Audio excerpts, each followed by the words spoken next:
on chat for technical things. And Sam, you're going to start the meeting and pass it off to me. Is that correct? That's correct. Yep. I'm just going to read a quick website for where people can go to get vaccine information, and then it will be all yours. Excellent.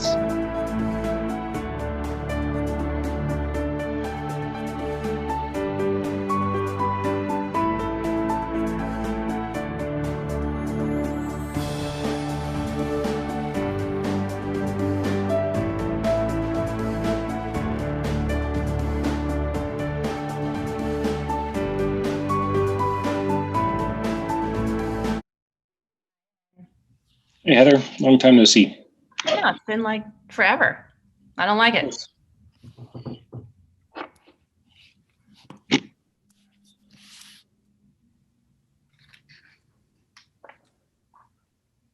Okay, I have 6 o'clock and it looks like everyone's here. Chris, are we ready to go? We are just about ready, Ryan. If you can let Alicia and Debbie in, that way they're here. But other than that, I think we are ready to kick off. Okay, so channel 8's good. I'll look to Taylor. Are we good to go? We're good to go over here. Super. All right. Welcome everyone to the January 12th study session of the Boulder City Council. Tonight we're going to be talking about our work plan. I just have one announcement tonight to kick us off. We know that the vaccine for COVID-19 is being rolled out right now in Colorado. We're getting the first vaccines in people's arms. And for folks who are wondering about how they can get more information about when they might be able to access the vaccine for them or their family members, I'm going to read a website. And this is where you can go to learn how Boulder County Public Health is managing this. And you can also at this website sign up to be informed when your group would be able to access the vaccine. That website is https://www.bouldercounty.org/families/disease/COVID-19/vaccines. So that's just a reminder that this is moving forward right now. The process is Colorado is doing quite well with getting the vaccines distributed, and that website is where you can go for more information, and I will put that in the chat. With that, I will turn it over to you, Heather. Thank you, Sam. Good evening, Council, and all of the folks who've joined us tonight. Tonight is sort of the kickoff conversation for the Council retreat for 2021. I know I know all of Council, and I know many of you who've joined us as panelists. I'm Heather Bergman with Peak Facilitation, and my job here tonight is to just keep us on target and on task as we do this sort of gateway meeting into the retreat. If you've seen the council packet or the agenda, we have several things to tackle tonight, and they're fairly straightforward in the grand scheme of things. First, we're going to hear from boards and commissions. We've grouped them into 4 groups. Each presenter from each commission has up to 3 minutes to tell us the juicy things that have been on their to-do list. We've asked them to talk about what makes the Board Commission happy, what has made them sad in the past year, and what are they looking forward to going forward into 2021. So we'll do that. We'll ask you to hold your questions until we get to the end of each grouping. Those groupings are again in your packet, and then we'll take questions by groups. After that, we're going to talk a little bit about council's committee assignments, as we always do. See if you all would like to see any changes to those as you enter 2021 and the work associated with participating in those committees as you do. Somewhere along the way, we will take a break, let you stretch your legs, maybe get a snack. And then we do want to check in on your homework. I assigned you several things to do in advance of the retreat on the 22nd and 23rd. So we'll see how that's going. And then we're going to hear a fair amount from staff tonight about the current status of your council priorities, how staff's been tackling them with all the other things that they've been about in 2021. So we'll talk a little bit about that work plan. Again, all in service of teeing you up for a focused and thoughtful conversation in your upcoming retreat on January 22nd and 23rd. As has been said, if you're a member of a board and commission, we're super jazzed to hear your presentation. You do have about 3 minutes. I'm not particularly inclined to be real bossy about the time, but if you get to 4, you're going to start to see me doing like all kinds of crazy things. And if you get to 5, I'll probably jump in and ask you to wrap it up.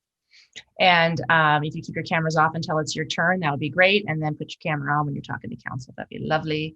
Other members of the public, just a quick reminder that this council retreats and this time in particular is not, doesn't have an opportunity for participation. But we do hope if you have thoughts about council's work or the work plan going forward, that you would share those with council through the usual methods that are available to you on the website. So Sam, unless you have anything else for folks, I'd be inclined to jump right on into our boards and commissions. Jump in. Fantastic. All right, so we have 4 presentations from our first group of boards and commissions. In this order, we'll hear from the Library Commission, the Arts Commission, the Downtown Management Commission, and the Design Advisory Board. So with that, Jane, if you're with us, would you please turn on your camera and catch us up on the things related to the Library Commission, if you would. Hi, good evening, everyone. First of all, I really wanted to thank you for including us. The opportunity for open dialogue is very welcome. And I also really wanted to thank you for all your hard work in this crazy year. So for the library in 2020, I'd like to start off by highlighting the things that we'd like to celebrate. First and foremost is the incredible work of the library staff and administration who weathered furloughs, layoffs, reductions in hours, limitations in operations, and cuts in acquisitions. Adjusting to the pandemic and budget restrictions, they continue to offer service to seniors, shut-ins, and online help. They adapted at lightning speed to organize high quality, innovative virtual programming that reached more people than in-person programming. The library also guided the design of the NOBO branch through the regulatory process and obtained approvals from the planning board and the council. And then in early 2020, they opened the gender neutral restrooms in the main branch. This was about 5 years in the making due to funding challenges and aligns with the city's equity goals and was recognized by a wide range of people and the community of Boulder. While celebrating this hard work and innovation, we do need to highlight how difficult it's been to see the deep budget cuts that the library has endured. The Library Commission and community were eagerly awaiting a public hearing at the beginning of 2020 with City Council. It was an opportunity for the public to have a hearing on adequate, sustainable funding options for the future. And unfortunately, due to the first shutdown, that was cancelled. And we feel it's incredibly important this be included on the Council's 2021 work plan and not forgotten. Our greatest sadness comes from the budget cuts that the library has faced, cutting 17% of the budget, which has made operations difficult all around. Now, while COVID-19 has impacted the number of people and some of the functioning of the library, without adequate funding, it's been hard to do much of what they'd like to do. At the very least, we'd really like to see the restoration of the collections budget, which was cut 13% from an already inadequate amount. The Boulder City Council has the opportunity to reignite the library district discussion in 2021, and we hope that they take this opportunity so that we can look for adequate sustainable funding for the library and to alleviate some of the city's budget. We're urging you to create a library district by resolution along with the county commissioners. In conclusion, we'd really like to point out something that everybody knows, but the library really is unlike any other space in Boulder. It serves everyone, from the computers that allow people to do job searches and the support offered to new businesses, to our 5-year-olds who are learning to read and our new Americans who are learning to read English, to the vulnerable people who are relying on the homebound services, especially now. Our goal is to start rebuilding to better serve our community and to provide Boulder with the library that it really deserves. Thank you. Fantastic. Thanks, James. Council, if you have questions for Jane or for the Library Commission, if you'd make note of those, I'll get you a chance to ask for questions after we hear from the rest of our presenters. Kathleen, are you able to turn on your camera and chat with Council for a bit about the Arts Commission? This tells me I cannot start my video because the host has stopped it, but let's try again. Kathleen, let me help you here. All right, I think we're good. Kathleen, try it now. There you are. There we are. Okay, great. Thank you so much. Thank you for this opportunity to appear with you tonight and just discuss the Boulder Arts Commission. We're delighted to have this opportunity to engage in dialogue with you, and we hope that at any time, if we don't answer all your questions tonight, that you feel free to call us, email us, and we'd be happy to chat. We were in 2020, a very difficult year. We were very delighted and grateful to receive a restoration of $100,000 to the arts budget. And we thank City Council for restoring this money. We distributed that among our general operating support art groups, 37 arts organizations for arts education grants and community project grants. And that was very much appreciated by those groups. Another thing we're proud of is that an overwhelming majority, 86% of Boulder voters, approved the addition of two additional arts commissioners in 2021 to help distribute the commission's large workload and to increase the diversity of representation from within the community. And the commissioners have been putting out feelers. We hope to get some great candidates for that, for the two new positions that you will be interviewing for in February or perhaps March. Another thing we're proud of is that despite COVID-19 restrictions and financial setbacks, many Boulder artists and arts organizations rose to COVID-19 challenges and continued to make art and pivot to safer virtual or limited in-person formats for arts education, music, dance, film, visual arts, and theater performances. During COVID, arts and culture organizations have worked hard to maintain the creative culture that we feel is so important to our community and our economy. And we've also made great progress toward diversity, equity, and inclusion through our grants and public art programs. You may notice a few new murals have gone up around town, particularly one in the library of Penfield Tate, the second, and underpasses, and we're very proud of those. Another thing we're proud of is Boulder's arts and culture community came together to advocate for itself like it never has before. So there was really kind of a critical mass of people that perhaps contacted you to request more funding for arts grants. And we appreciate the fact that people are working together for our common goals and that people have come together. I think it's been very reassuring that we will do our very best to continue funding arts organizations so they will survive through COVID. We're also proud that the nonprofit Create Boulder Foundation stepped up with challenge grants. That's been very successful, and we're looking forward to continuing that in 2021. Some of the things that have been unfortunate that we've been sad about are because of the financial impacts of COVID and the continually rising rising cost of housing and studio office, education, rehearsal, and performance space.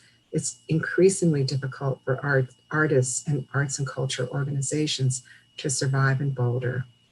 We've heard from many artists and arts organizations whose revenues have dropped precipitously because of the impact of COVID. Many have laid off the majority of their staffs, eliminated programs.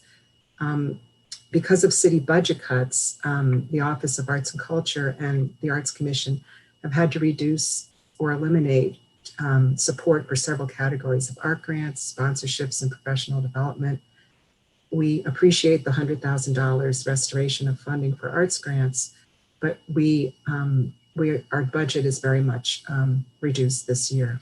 So that is our first ask, is that we'd like to see a restoration of full funding for the arts budget. We request restoration of funding to our 2020 level so we can fully fund the key grants and programs and restore funding for sponsorships, professional development, and additional artists and organizations who have not been funded this year. Even before COVID, arts grants in the past two funding cycles have experienced a gap of $700,000 in unmet needs for artists and arts culture organizations. And this is because those organizations scored above in our rubric, in our scoring rubric. They scored well enough to get grants, but we didn't have enough money to give them.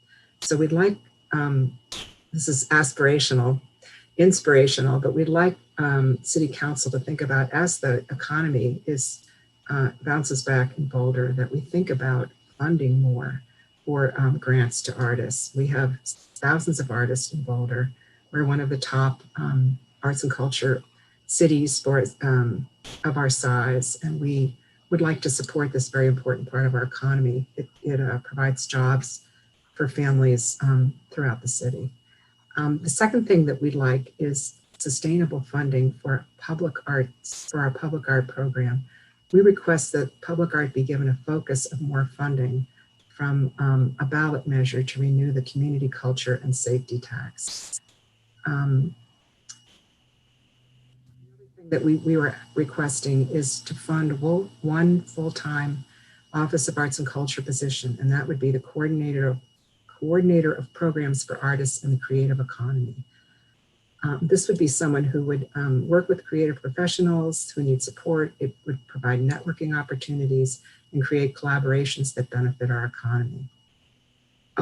One of our big asks, actually, and actually something that could be accomplished, I believe efforts are already underway, is to expedite the public art permitting process.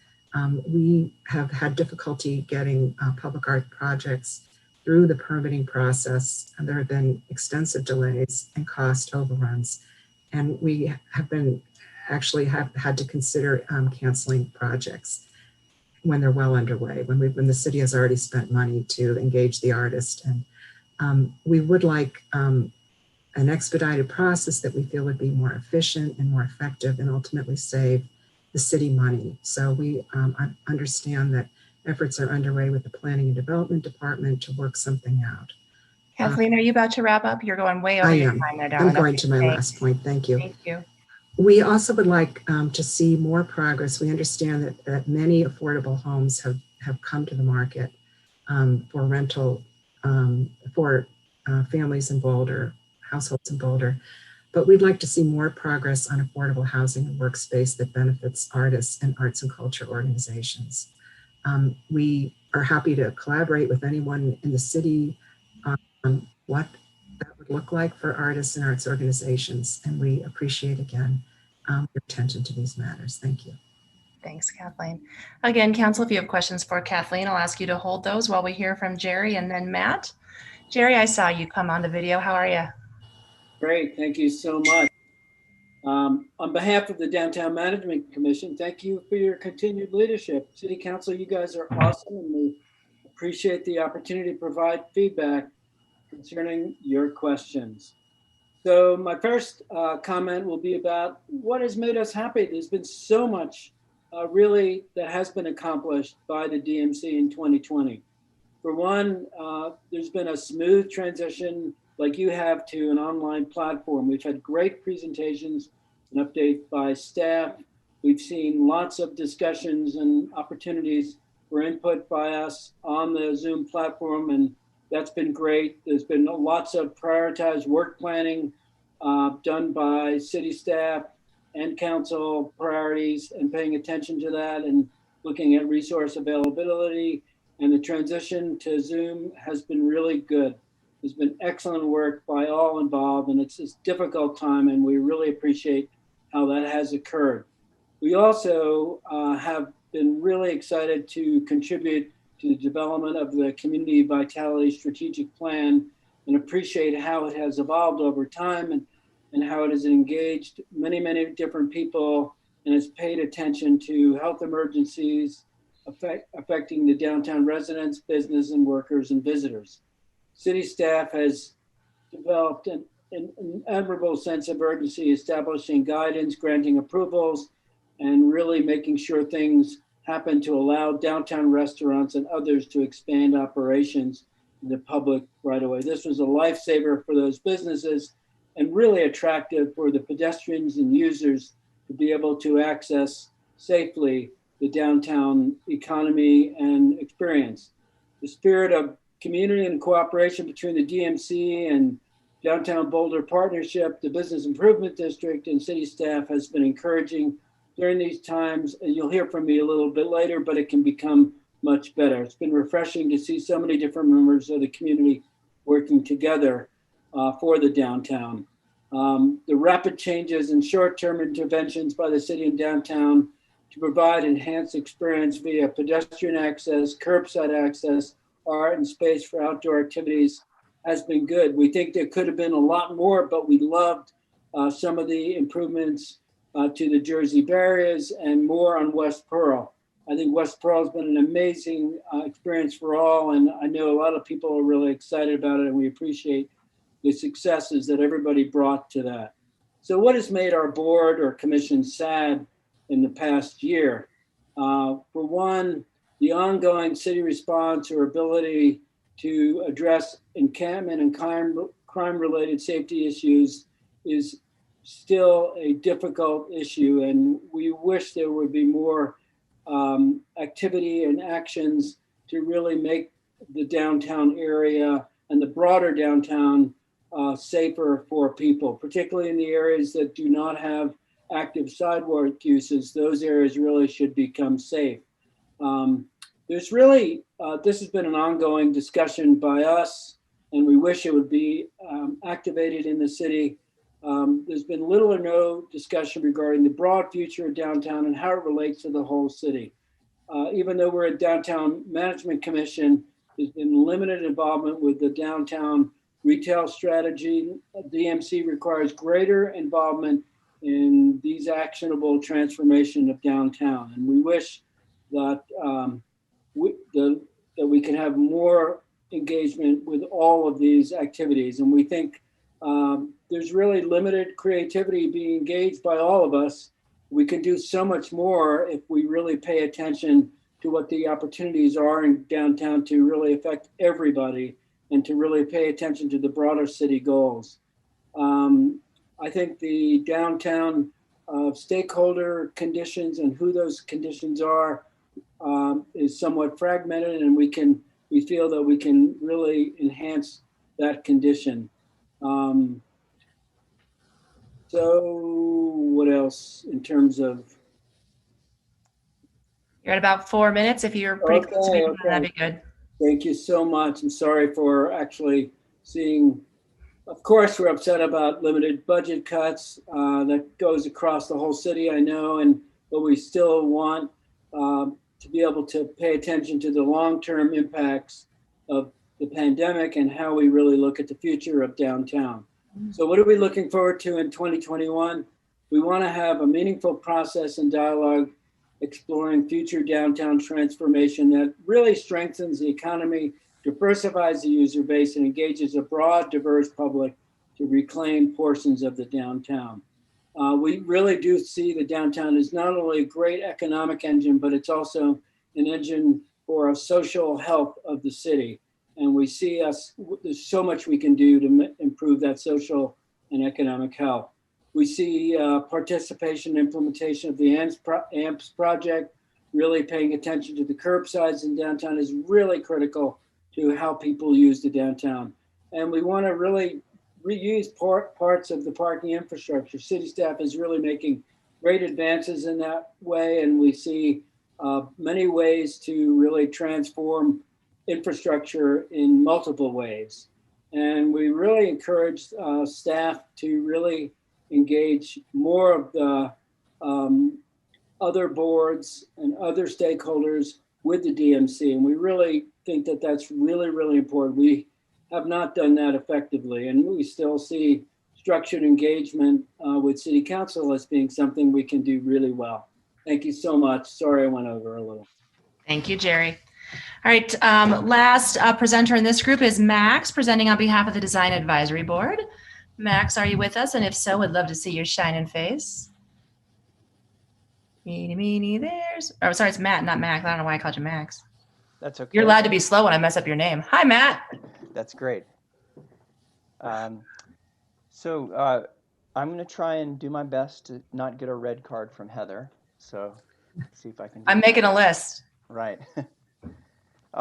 thank you all for your time, for the opportunity, of course, to share some of our thoughts and experiences with you from the Design Advisory Board. My name is Matthew Schexnayr. I'm one of the more junior members of the board, and I'm very pleased to be able to represent the board tonight and speak with you.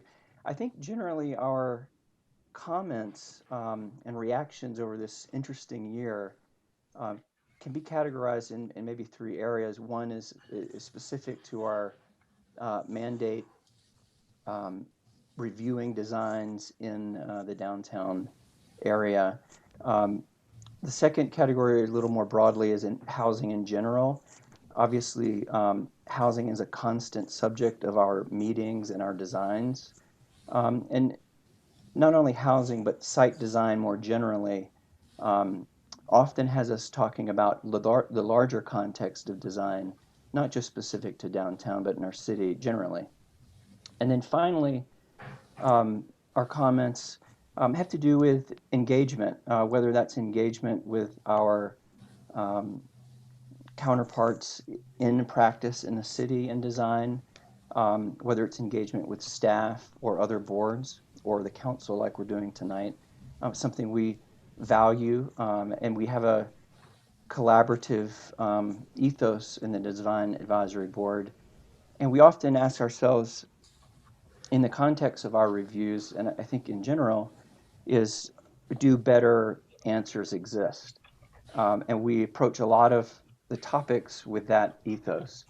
And I think that's something we just wanted to share with you so you sort of know where we're coming from. And this year has been interesting, emotional, challenging, as a city, and we're of course in tune with all of that context as well. So now I'm going to just kind of breeze through some of the highlights and be happy to reflect on more of these in more detail later. But I think on a positive note for this year, we did review a couple of excellent projects and with great potential, some challenges, but we loved being engaged in some of these consequential projects that we'll be seeing in the next several years. One particularly for the Uni Hill Hotel. It gives us a lot of satisfaction to be able to engage in those conversations. We're very happy about that. And we hope we're helpful in those processes. We are happy with council's support of some of the ballot initiatives this year, some of the COVID-related responses. Those aren't specific to Design Advisory Board, but we do live in a built environment with people in the city, and that the overlap of those issues do affect our conversations. And finally, we are happy to work with a new liaison from Planning Board who we're building a great relationship with, and we love having that kind of direct engagement. In terms of topics this year that have challenged us, I think we're always feeling like we have a lot of resources at our fingertips that we like to be more engaged with other projects just outside of the downtown area. We know there's processes in place to make that more or less possible in some cases, but we always look for more opportunities to engage. We also noted some disappointments with the housing issues, whether it's attainable housing or people affecting homelessness. We know there are no easy answers there, but we do look forward to being involved in those conversations in any way we can going forward. Finally, as a big positive to sort of wrap up with something that makes us happy is we'd love to see the reinstitution of something I haven't experienced, but the Design Excellence Initiative. I understand that's been a program in the past. That was a great way for the Design Advisory Board to engage successful projects that made it through the review process. We'd love to see something like that established again, and we look forward to working with you in this next year. Let's hope it's a great one. Thank you very much. Thanks, Matt. All right, Council, that's the last presentation in our first group. If you have any questions For Jane, Kathleen, Jerry, or Matt, now would be a lovely time to ask them so those folks can carry on with their evenings. Anyone have a question? Yep, Mary, go ahead.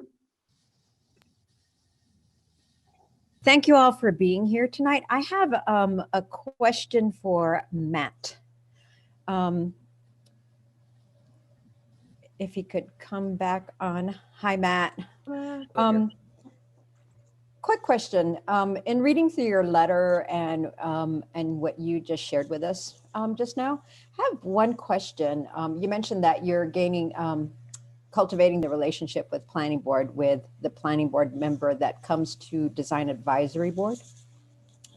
And so I'm wondering, I'll give you 3 options, and if you could just share with me which one might be the preference of the board. I know you can't speak for the whole board, but what your gut would tell you about which one they would prefer, given that you mentioned some of this stuff in your letter.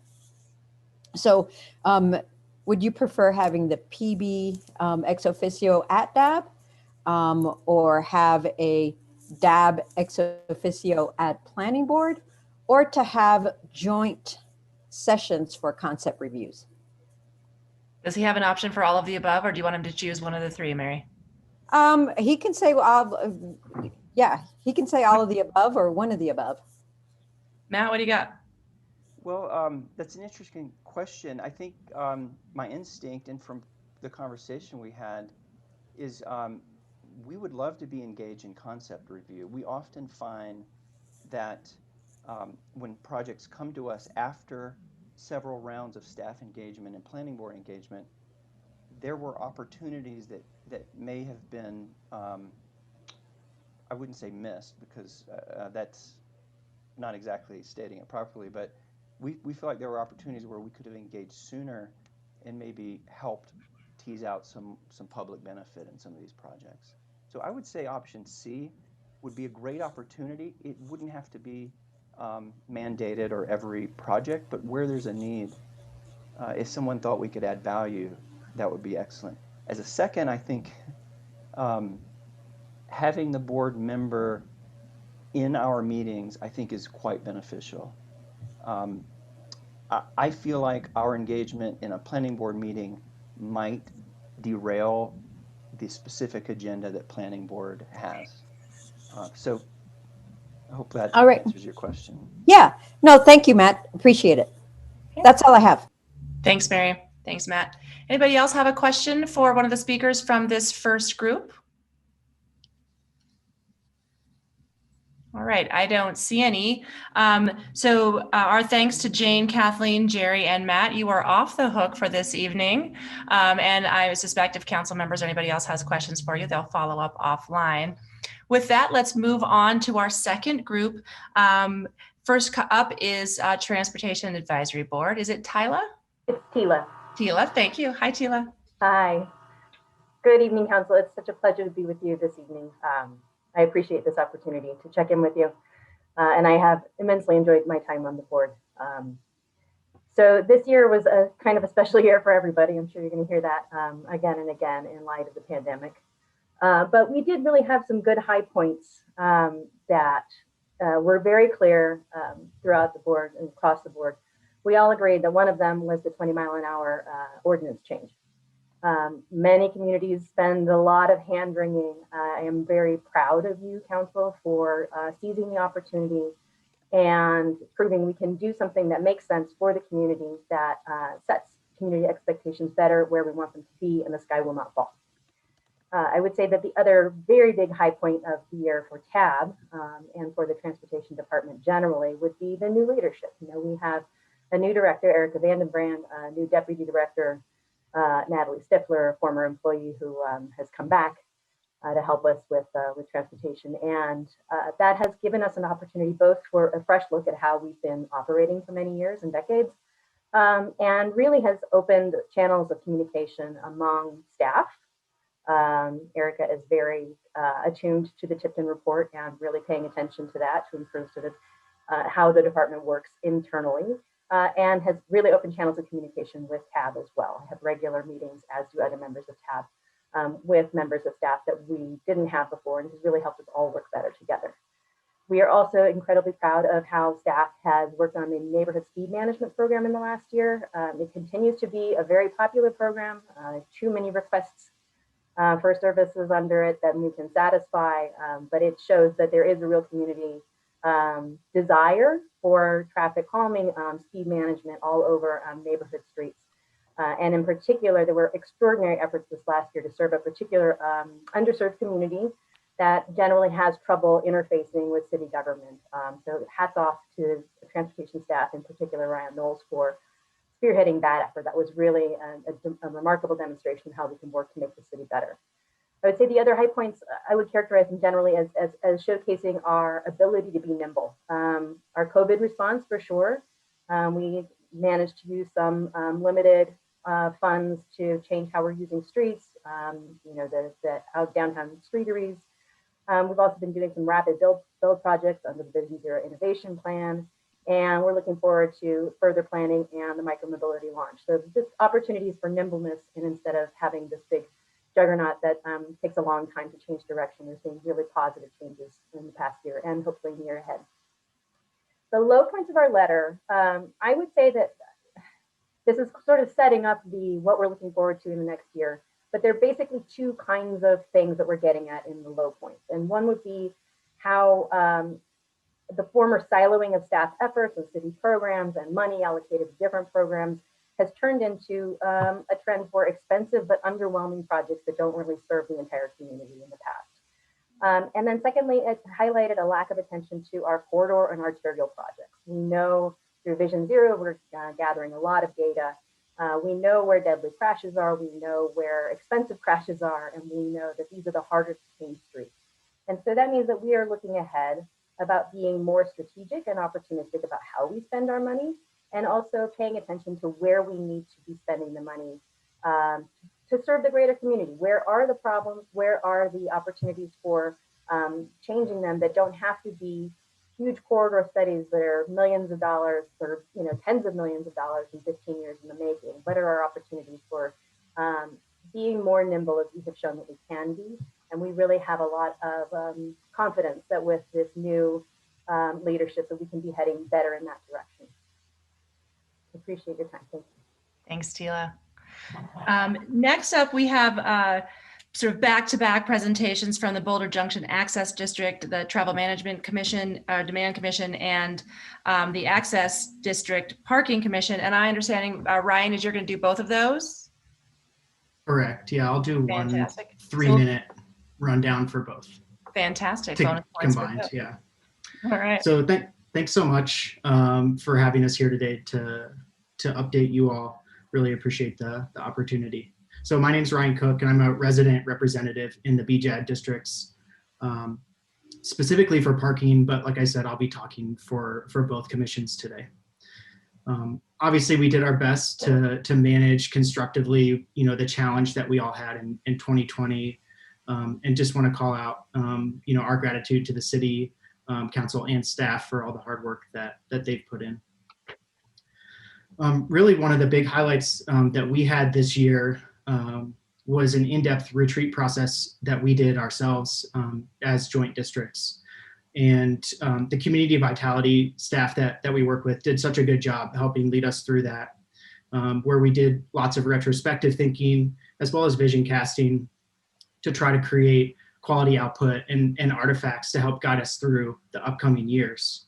One part of that was particularly enjoyable for me was a walkthrough that we did in the district. If you haven't been by recently, the progress there is happening really, really fast, and it's exciting to see.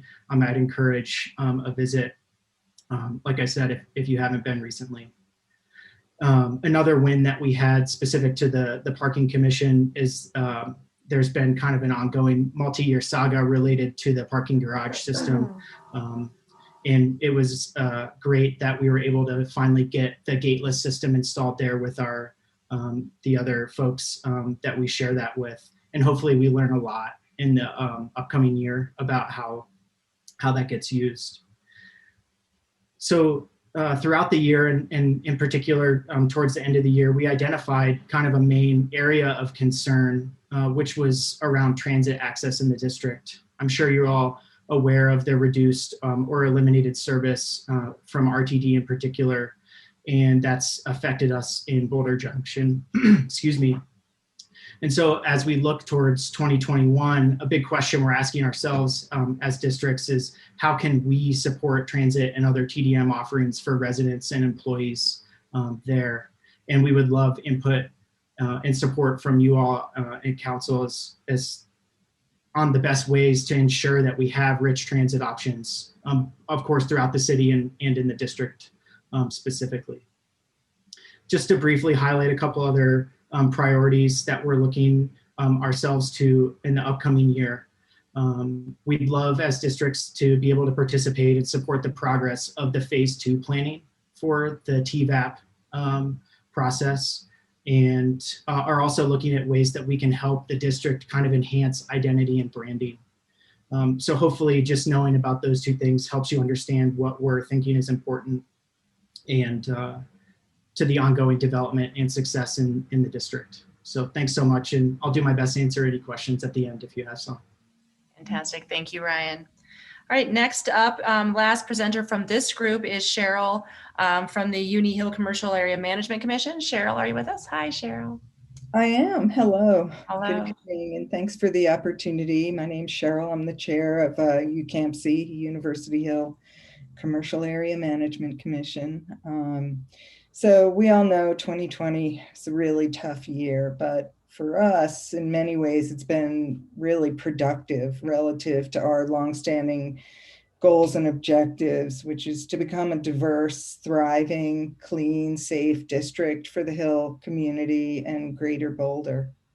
So we really got there through the support of City Council, City Vitality staff, and planning.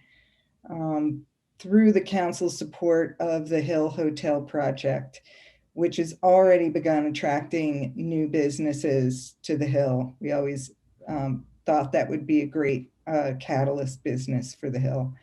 And then through staff's dedication of resources for completing important Hill projects, the alley trash enclosure pilot program, grants for creating and programming COVID-safe dining and entertainment on the Hill this summer, funding the landscaping plan around the new and removed ash trees in the commercial district, and finally, the installation of the new energy efficient light poles. And then through planning's quick streamlining of the outdoor parklet permits and then allowing new businesses to open in the district, we're really thankful for everybody's efforts there. We've really moved the dial, but we need to keep up the momentum in 2021. UCAMC's most urgent work ahead is to continue preparing the district to attract more regular visitors and new businesses. We currently have about 10 empty storefronts in what's a very small commercial district.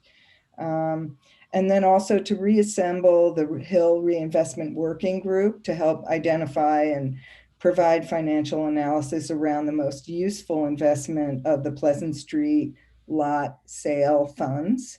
To ensure healthy and sustainable commercial district long into the future.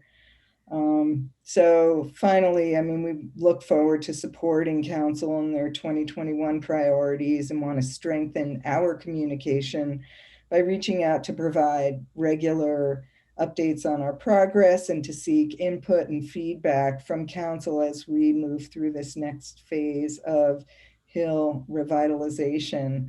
And so again, thank you for our support on the Hill. We really do appreciate it and feel we're making great progress.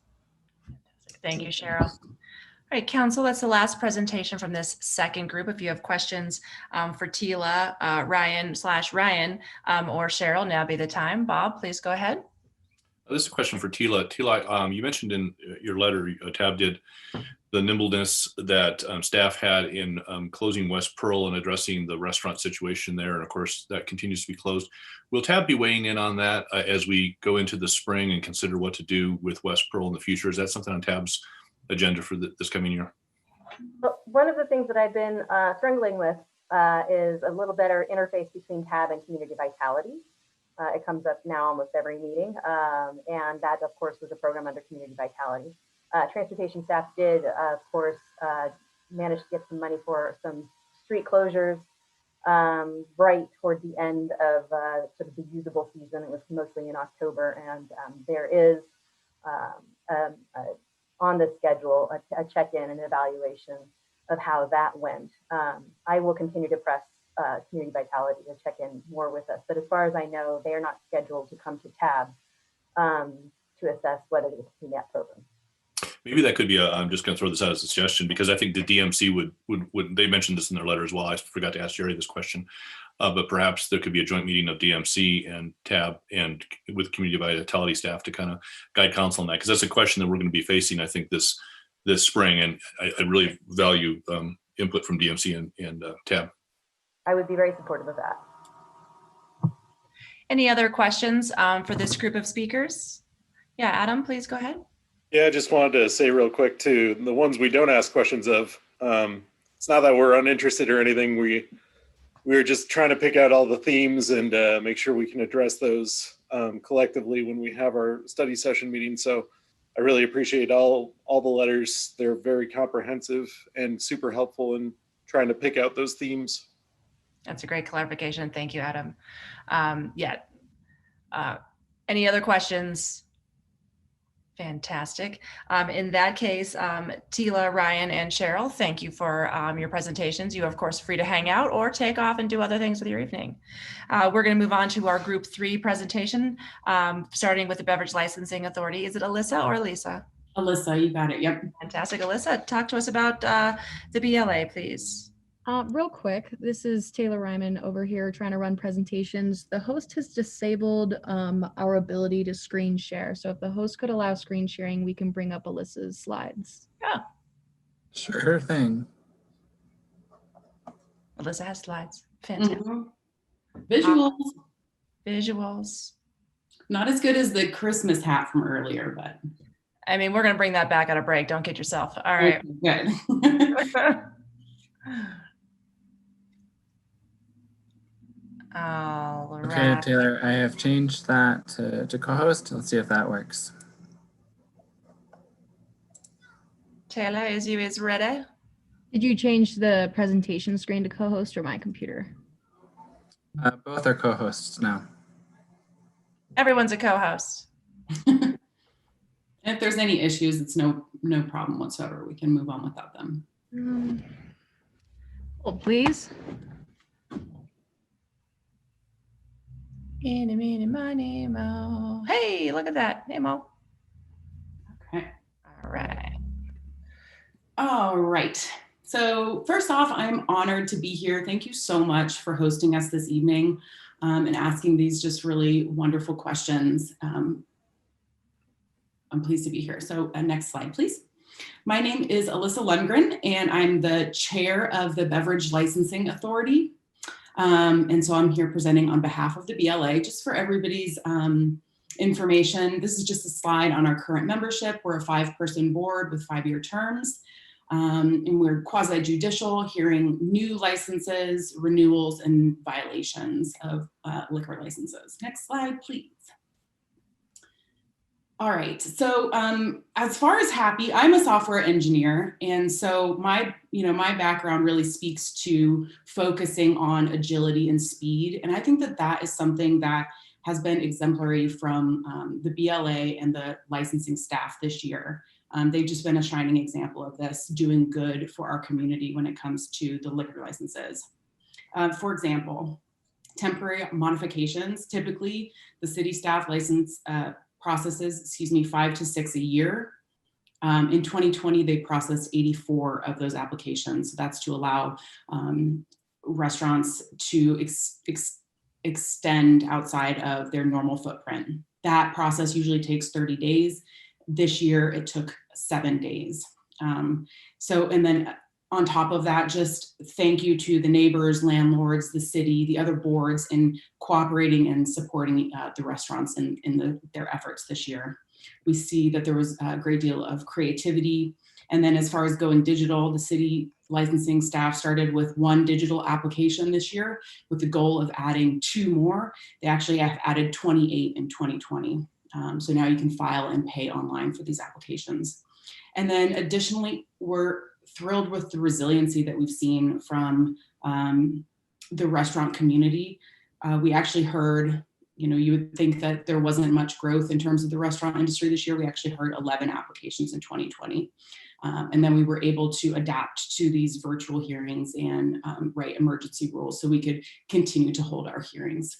Next slide, please. And then this is just a shout out to the staff that actually works on this stuff. And they made it all possible, and they are all-star. We've got 253 liquor licenses in Boulder, and this staff handles all of them with kindness and grace. Next slide, please. All right. So obviously the pandemic and COVID was a huge sad for us this year. And no, that is not a typo. We actually think it's the 310th day of March in 2020. Is it still March? And then there was just huge impact on businesses this year. We've seen some of our institutions close down, the restaurants such as the Med and the Brasserie, Brasserie 1010, Zolo, and many more. So we felt huge loss this year from our restaurant industry. Next slide, please. And then looking forward, we're really just, gearing up for the vaccination, which will hopefully lead to in-person hearings, which we're excited about. And then not just growth, new restaurants, but regrowth and recovery for our existing restaurants. Right now, as far as recovery is concerned, the temporary modifications expire in the city on 2/28/21, while the state rules allow that those can be extended through October 7th of 21. So, if we wanted to look at that, that would certainly be something that we would be looking forward to. The recovery is going to be a several year process for.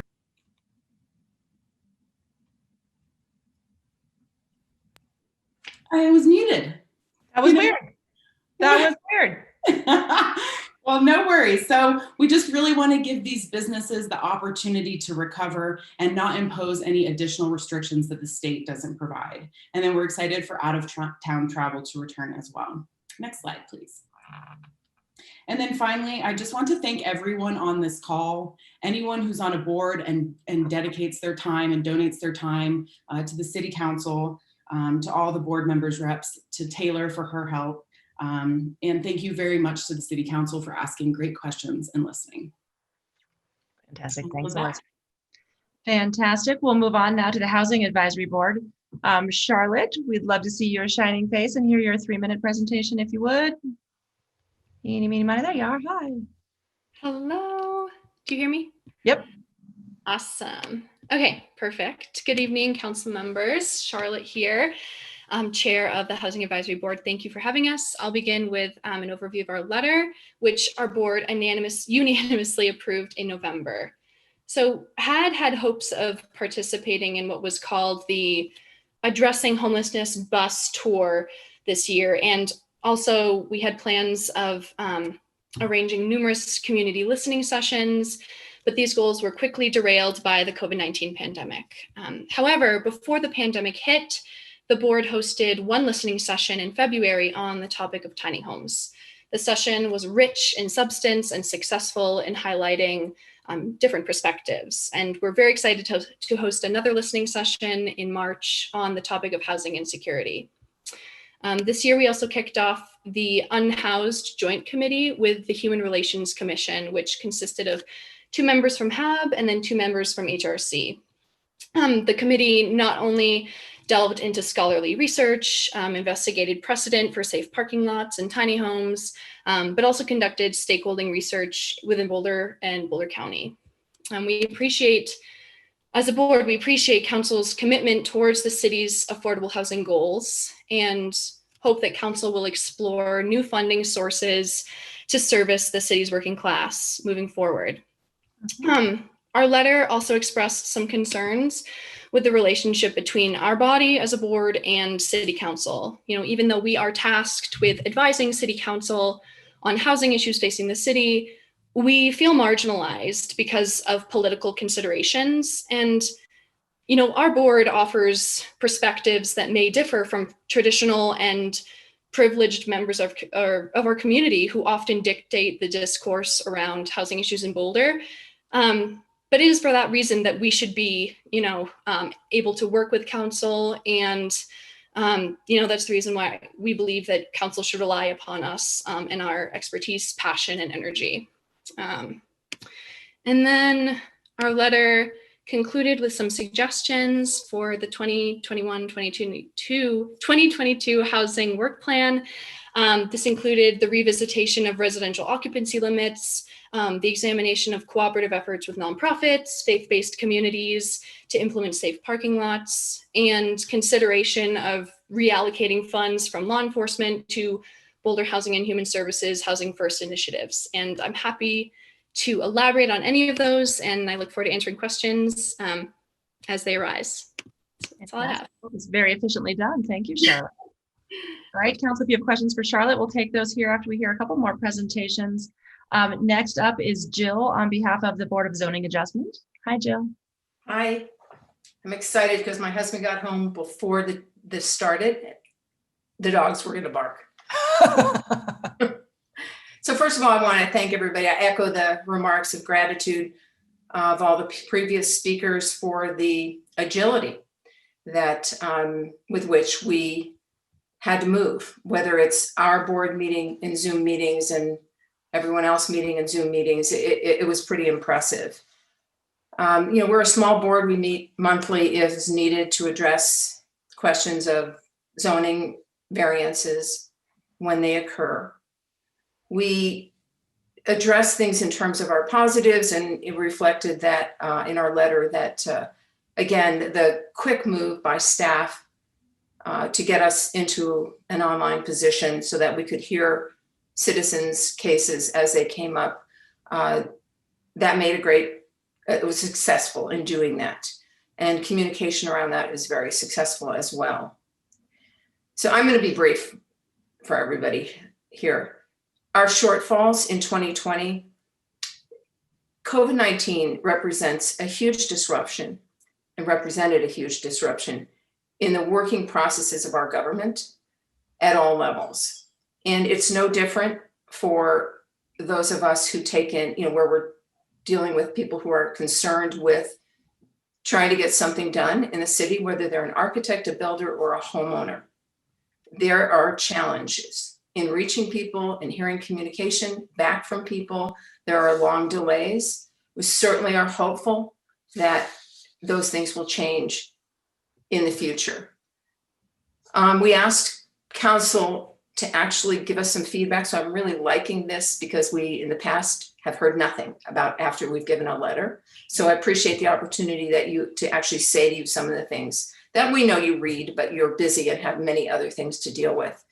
So we'd like to suggest once again that there are some things that the staff can approve that we'd like to see council find a way to finesse so that they can make those approvals without forcing people to go through a variance process.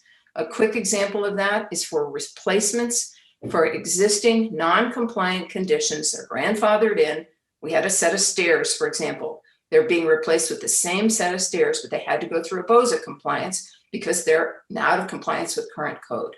So that's an example of the kind of thing we'd like to see. And we'd like to encourage some form of subcommittee that would be able to work with somebody on council to try to develop direction to improve that. And we ask that every year. So we've developed the idea of using subcommittees as a way of saying, can we actually address this? Likewise, that would also go to one of our looking forward to 2021. So as we mentioned in our letter, the issue around ADUs. So we hear from people, we don't know if you hear from people, that the ADU process has pluses and minuses and issues that are coming up. The expenses are very high. relative to low, the amount people can charge for rent if they're doing it affordable. There's some idiosyncrasies that we think could be improved and addressed and still meet the intent of the ordinance. So we continue to hope that council and planning staff will produce historical, data-driven information regarding the ADU process. We really want to consider what's working and what is not working based on that collected data and work with someone on council or a delegated person on staff as a subcommittee to again try to come up with and address that. That was stated at the time the ordinance was developed, that there would be that process.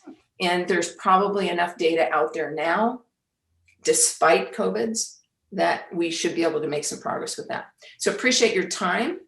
And I'm really glad we have Zoom. It's the best. Thank you. Thanks, Jill.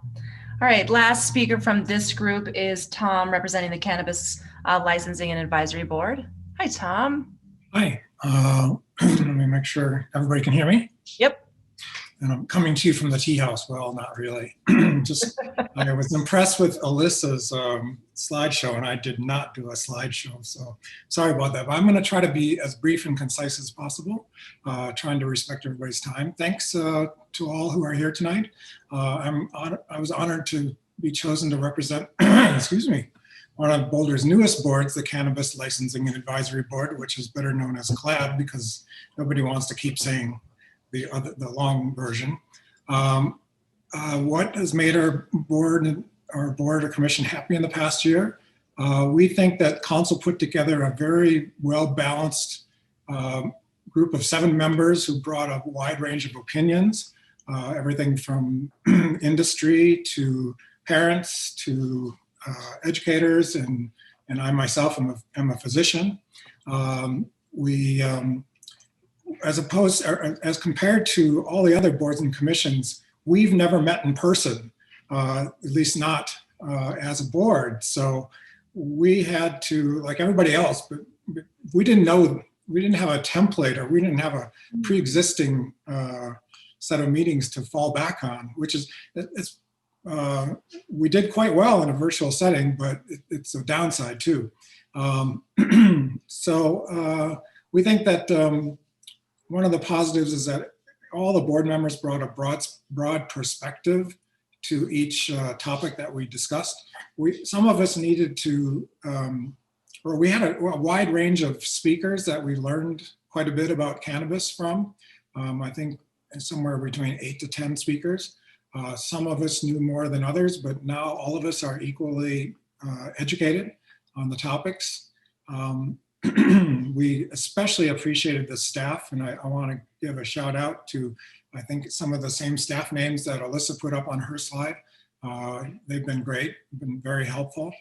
What's made our commission sad? We had some transitions during the year. We lost one board member who was a very strong patient advocate, and we're hoping as you choose another person to fill that spot, that you keep that in mind.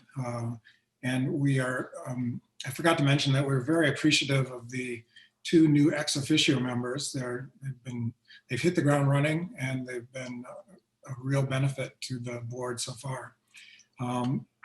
As with everybody else, we missed when public speakers come on, or even just when we're talking amongst each other. It's hard to tell on Zoom. I mean, you can see people's faces, but it's hard to really read someone when they're not next to you or in the same room with you.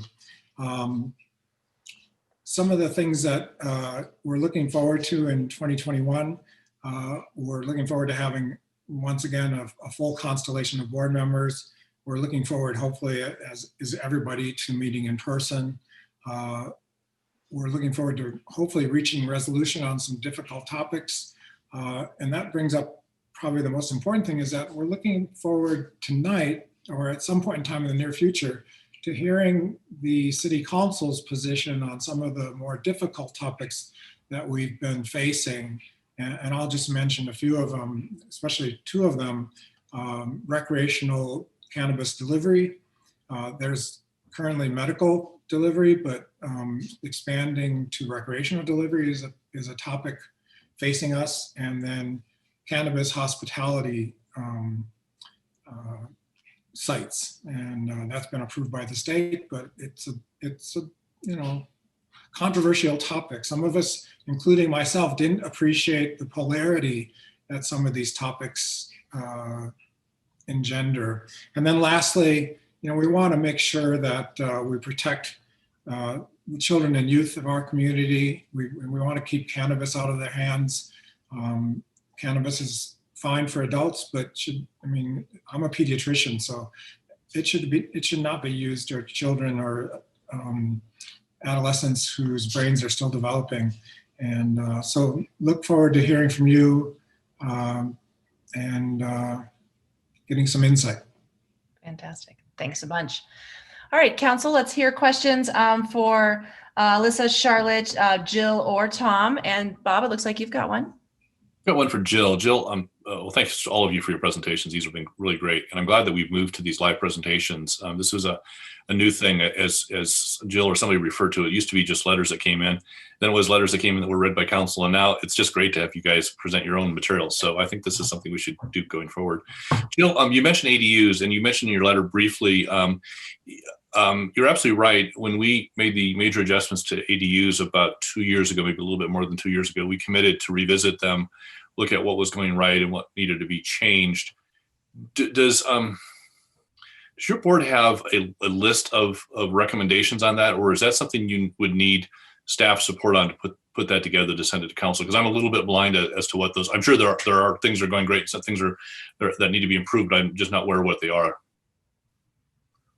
I think I'd like you to clarify for me, are you talking about specifics within the ordinance that people find as a challenge? Yeah, well, any changes that you recommend. I was thinking of the ordinance, but if there are just process problems as well, council can only do so much on process because that's staff led. But certainly with respect to ordinance, if there are things that we need to tweak in the ordinance that, yes, having lived with it now for a couple of years, you think we need to adjust, that would be great to hear some specifics around that. Right now, or from us later? No, just in the future, if you guys, yes, could put that together and send it off to us, that would be great. So we can, as we put together our work plan, we have an idea of, is there a lot of things that are broken, or are there a few things that are broken? How do we prioritize those? Thank you. There probably are a few things and not a lot of things. And we were looking for feedback to find out what people were experiencing, as well as what we were hearing and what we observed. So I think I'll bring that back to the board and ask them, we'll develop a letter, and we'll still need the historical data. So they may need direction from, not sure how that works, where staff needs to prepare that historical data, but yeah. Great, thanks so much, Jill. Thank you. Aaron? Yeah, thanks so much for those presentations and for everyone who's done them already. I had a question for Charlotte. Charlotte, I hear your request for the Housing Advisory Board to be involved more often in consideration of housing issues. Do you have any specific recommendations for like the best way that we could loop you all in on topics, or is that just sort of a general point?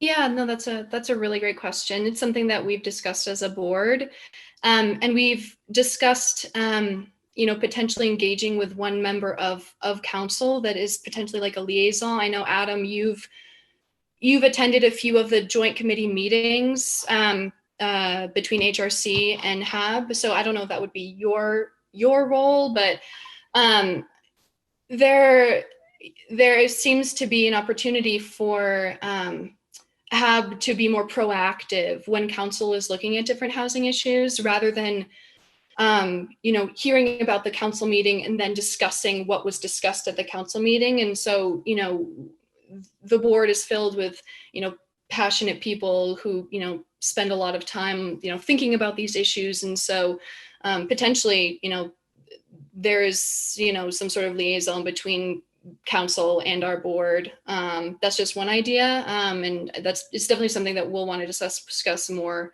as a body. And, if you as council members have any suggestions there about how to, better bridge what we do on our board and, the policy decisions that you all make as a body, would love to engage with that more.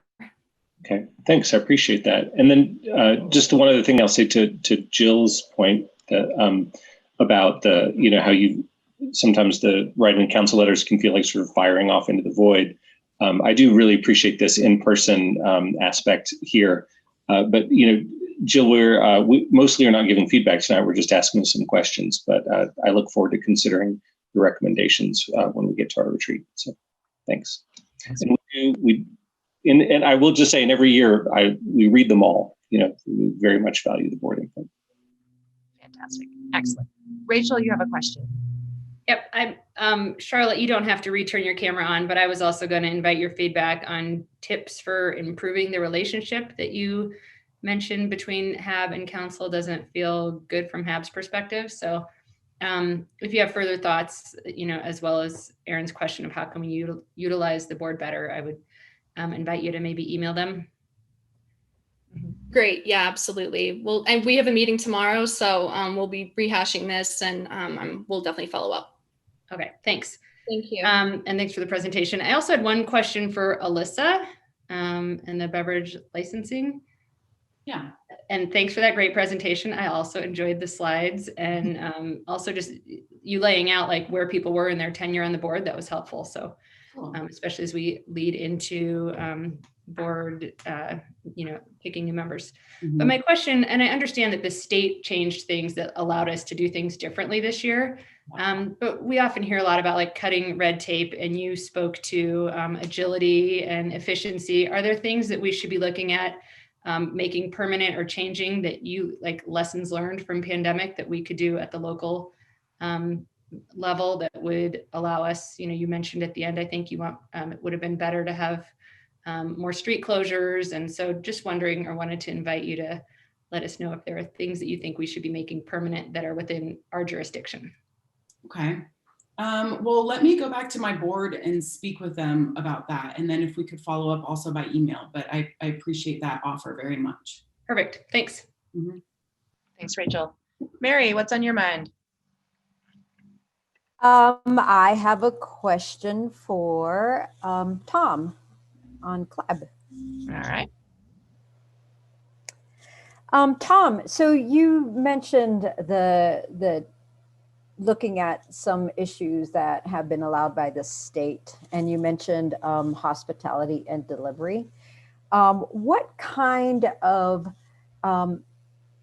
direction or specific issues are you looking at within those two items that you could use council direction on?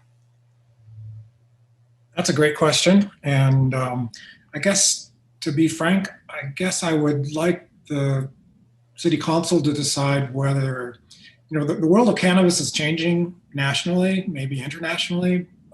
It's becoming more accepted, more approved across the country.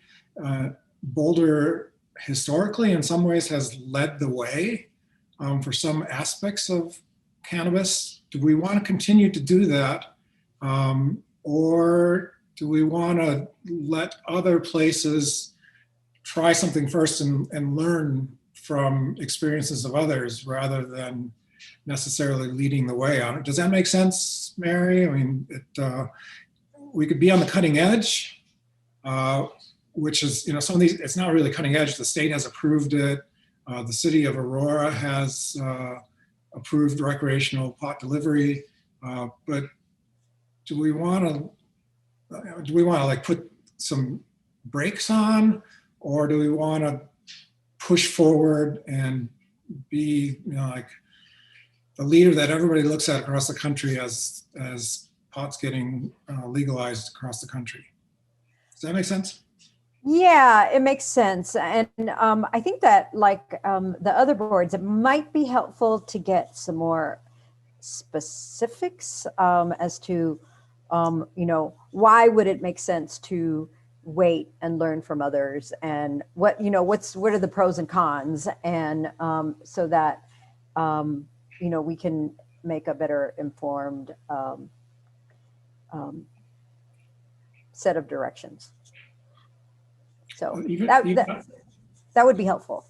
Well, even on the issue of hospitality, there's really two places in the country. There's a coffee shop in South Denver that you can smoke at, but you have to bring your own. And then there's supposedly a place in West Hollywood, but there's not a whole lot of experience out there on hospitality businesses that I understand.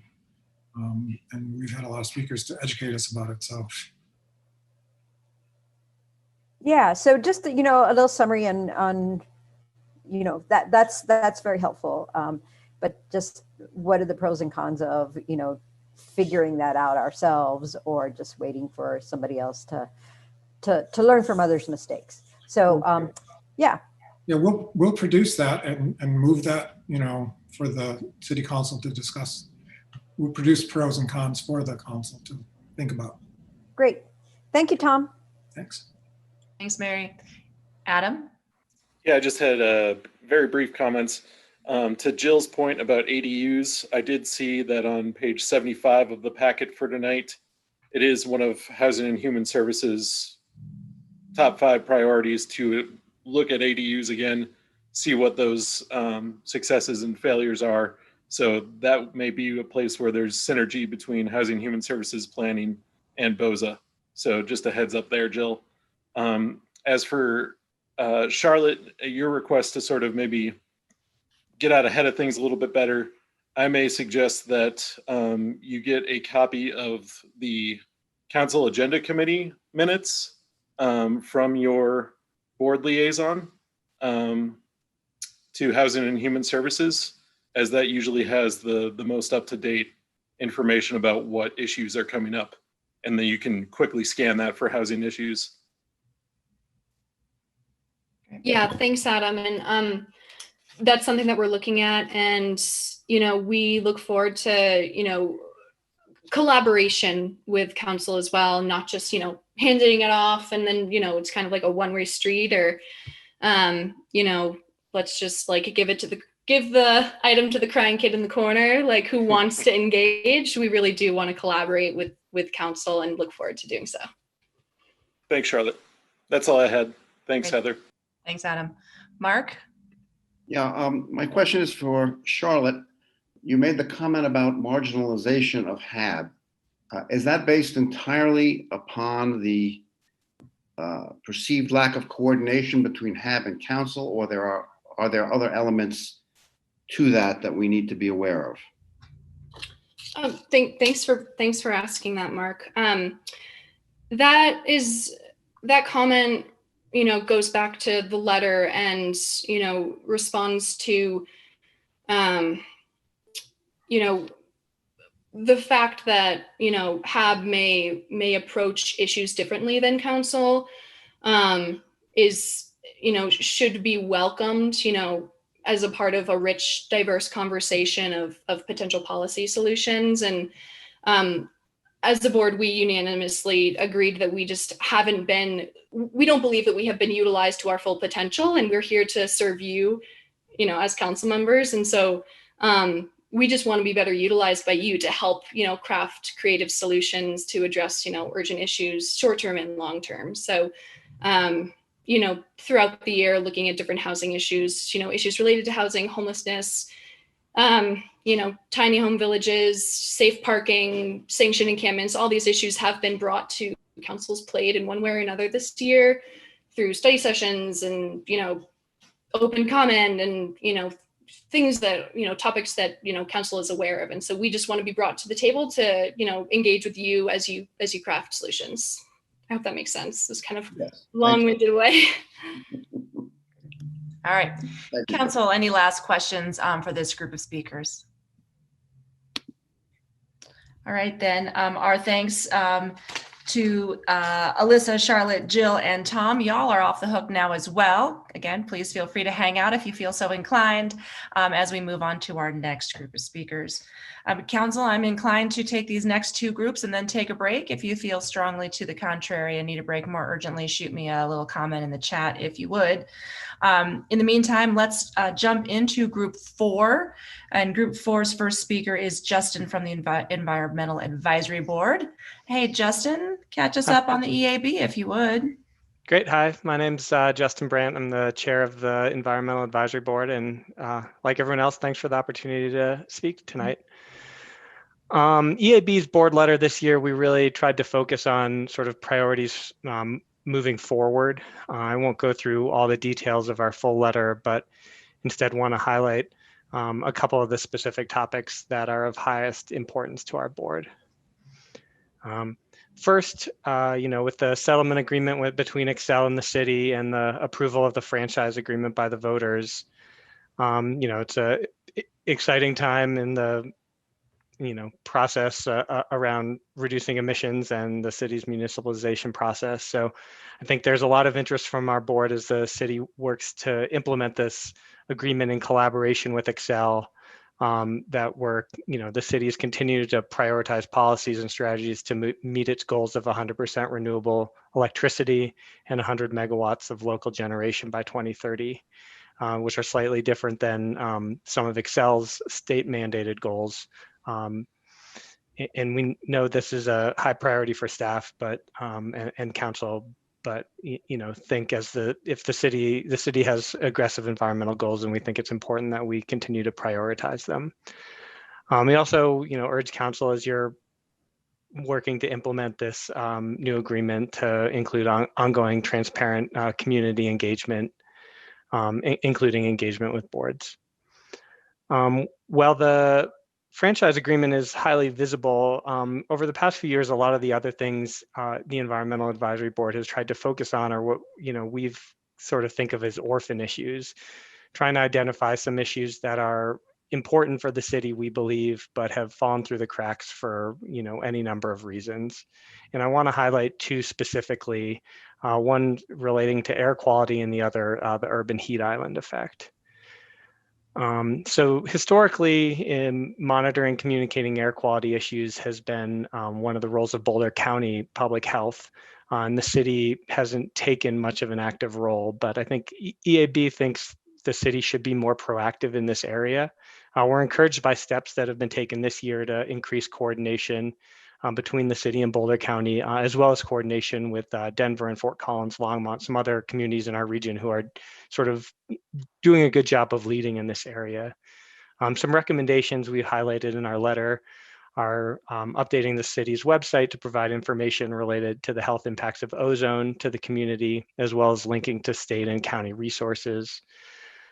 And then in addition, the city currently has no plan related to smoke management. I think as we all saw this summer, the impacts of wildfire smoke can be huge in our community, and we expect them only to get worse in the coming decades with the impacts of climate change.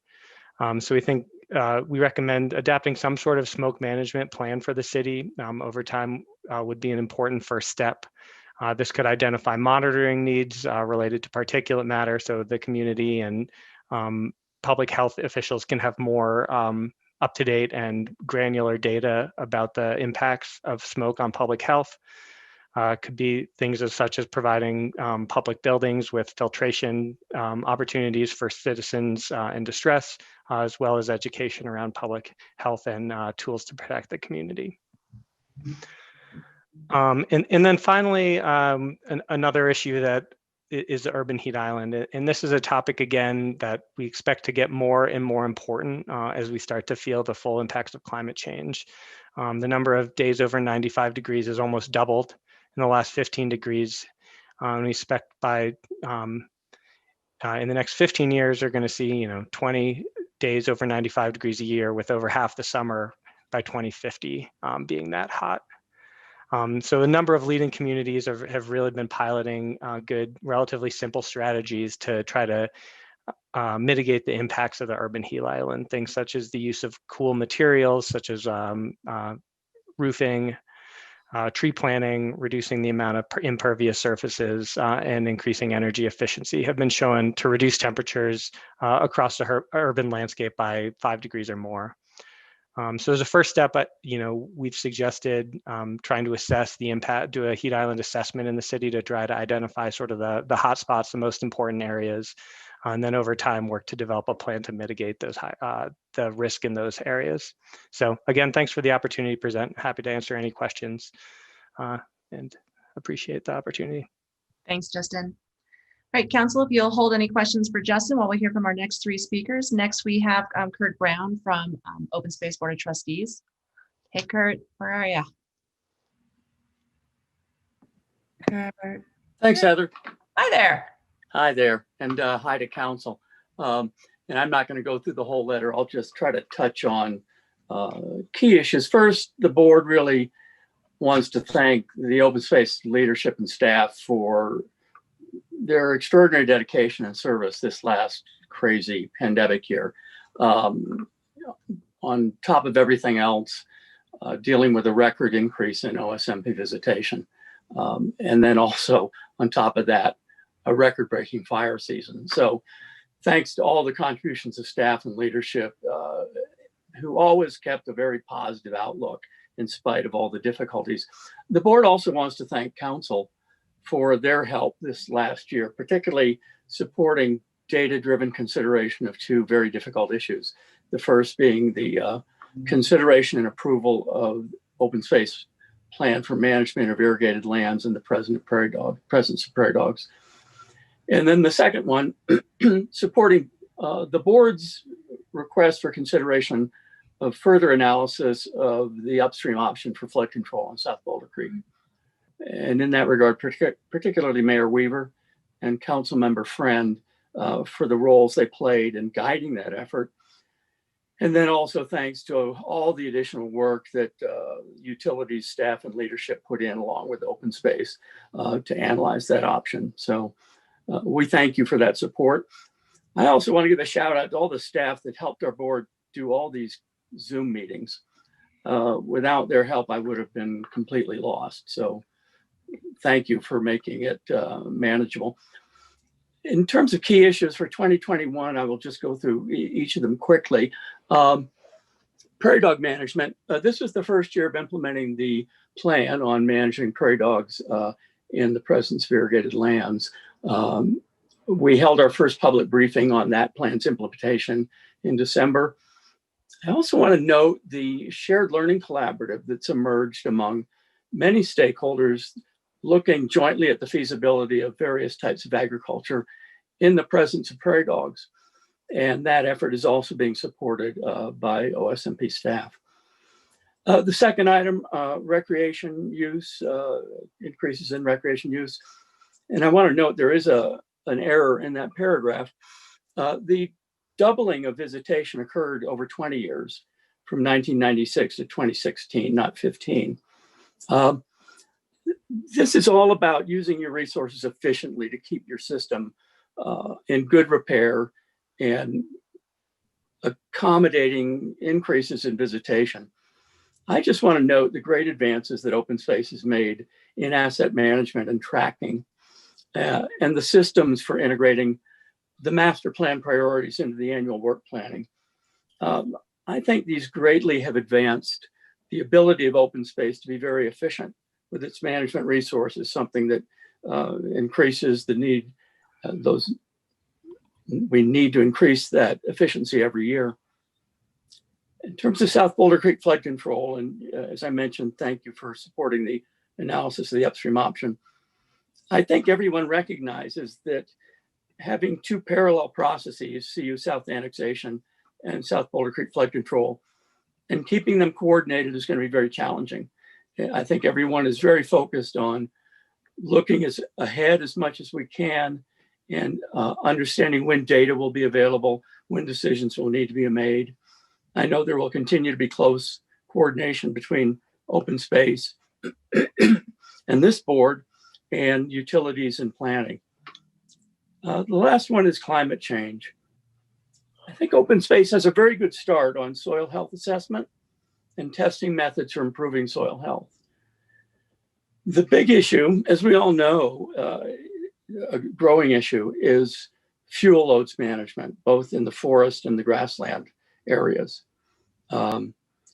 Even before this last crazy fire season, there was strong interagency collaboration in these areas and a lot of ongoing fuel loads reduction and tests of the efficacy of fuel load reduction.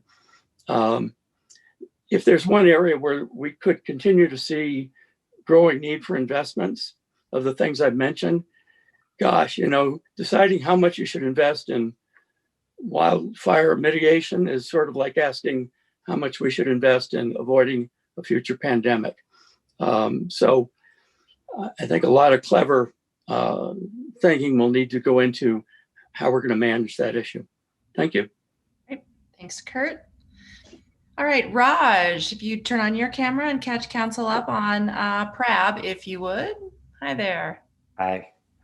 Good evening, members of the City Council. My name is Raj Seymour, and I'm here representing the Parks and Rec Advisory Board. Thank you so much for the opportunity to provide our thoughts on the positive and negative aspects of the current year, or the previous year, excuse me, and recommendations for the current year.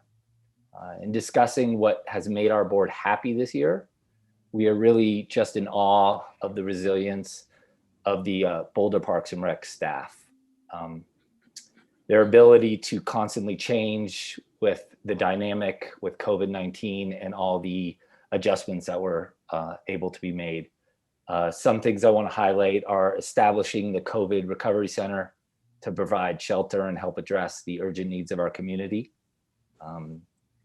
Creative solutions to address a greater demand for the use of the reservoir and the outdoor pools, which included adjusted hours for staffing and developing new and expanded schedules. PRAB received numerous emails from community members that were extremely grateful for the time and effort that went into creating these new recreation opportunities. Also, after the early September snowstorm and the havoc that was caused by all the downed trees, Parks and Rec staff coordinated a huge cleanup across several departments. Took a while, and they really got the job done. So we appreciate staff so much for all they've done. Now the sad.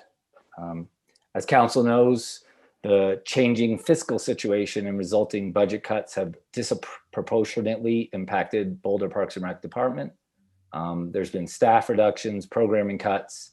It's been an extremely challenging year for the Boulder Parks and Rec. PRAB understands the budget realities, and we are hopeful that council can help ensure that the Parks and Rec Department can continue to maintain and provide beautiful, safe, and clean places for Boulder residents to visit and enjoy.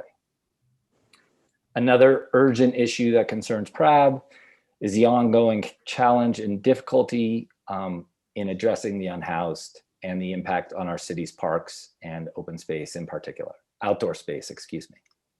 While we have been briefed on the work that the City Council has done around these issues, PRAB wanted to highlight our concern about the increase in the number of community members who are reluctant to visit some of our parks or facilities, in part because of this issue. PRAB has identified 3 specific concerns as they relate to Boulder parks arising from the unhoused and encampments in specific. One is hazards to public health and safety, mainly needles, human waste, glass. Number 2 is cleanliness and environmental values, trash, degraded stream sides, creek. And 3, physical safety, both assault and threatening behaviors.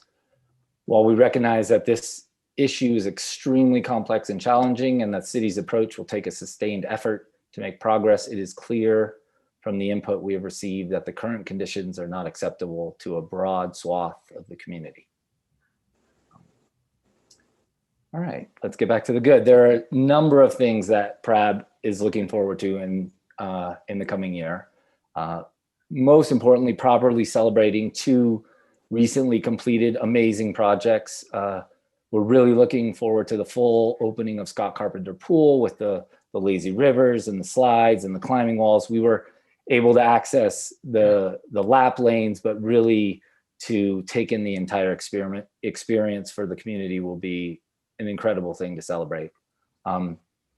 Also, the brand new Boulder Reservoir Visitor Center, which has an unbelievably beautiful boardwalk, incredible views, and soon to be an indoor-outdoor restaurant with an amazing menu, I'm sure.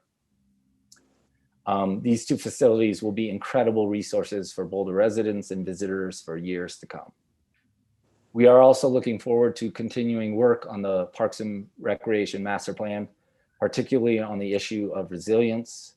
So whether in dealing with an unexpected public health challenge or in adapting to long-term environmental challenges such as climate change.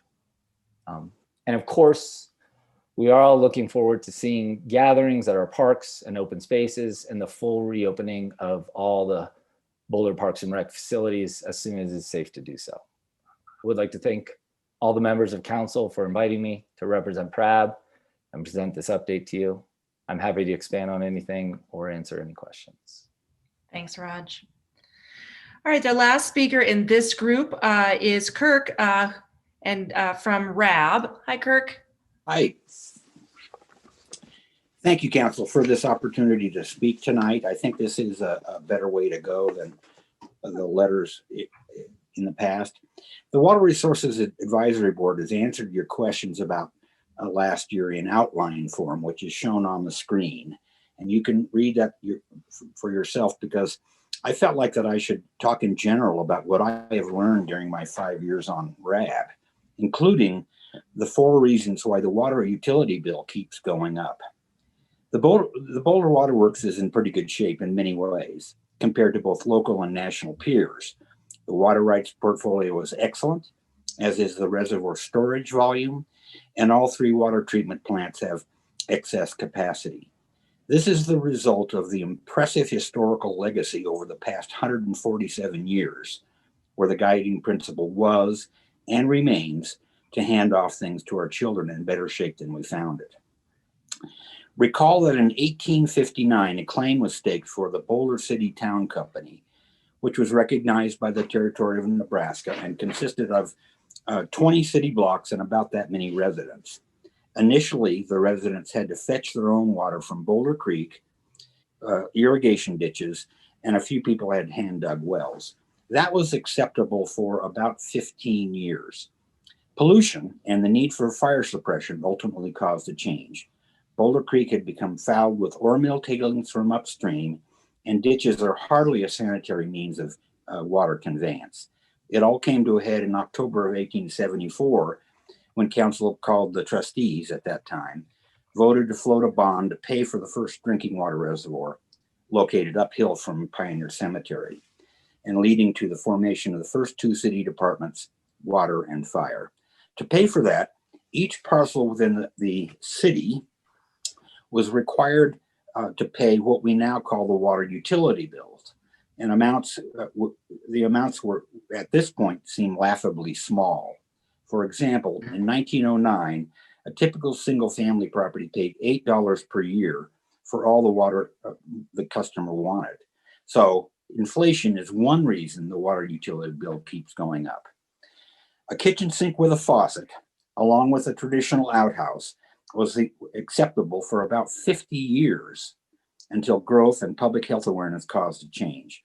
For example, a certain downtown hotel was built with bathrooms, and the wastewater was directed to an open cesspool, which, in addition to the terrible smell, was thought to exacerbate the typhoid epidemic that was going on in the county at that time. The city wastewater department really got underway in the 1920s, but a contemporary problem, however, is that clay tiles were used for the pipes, and they were used for many decades to construct the sewer drains, and those pipes are still in use and are showing their age. Fortunately, in 2014, council approved a substantial 1% increase in rates aimed specifically at repairing or replacing all city-owned drain pipes. This is an example of the second reason rates go up, aging infrastructure. The remainder of the 20th century involved building out the portfolio. For example, the 3 water treatment facilities were built in the 1960s, and those have recently undergone major repair and modernization at great expense. In addition, the storm flood utility was formed in response to the destructive flood of 1969. Reducing flood risks could be thought of as increasing the level of service that the city provides the residents, and it's expensive. So that's the third reason. And the fourth reason is that the water utility bill keeps going up, is declining sales. For the past dozen years or so, water and wastewater utilities have experienced a reduction of income of about 2% per year. That is the bitter pill of water conservation. pay more for less is the result. Thank you. Thanks, Kirk. All right, Council, I'd be delighted to hear your questions for this group of speakers, Justin, Kurt, Raj, and Kirk. Yeah, Sam, please go ahead. Thanks a bunch to all of you. And I want to echo what we heard from a couple of the speakers just now about the hard work that staff has put in this year. So I'll take this opportunity again to thank staff for how flexible and responsive everyone has been in this very challenging year. Specifically, I wanted to ask about a couple of things related to the EAB. So if we can bring Justin forward.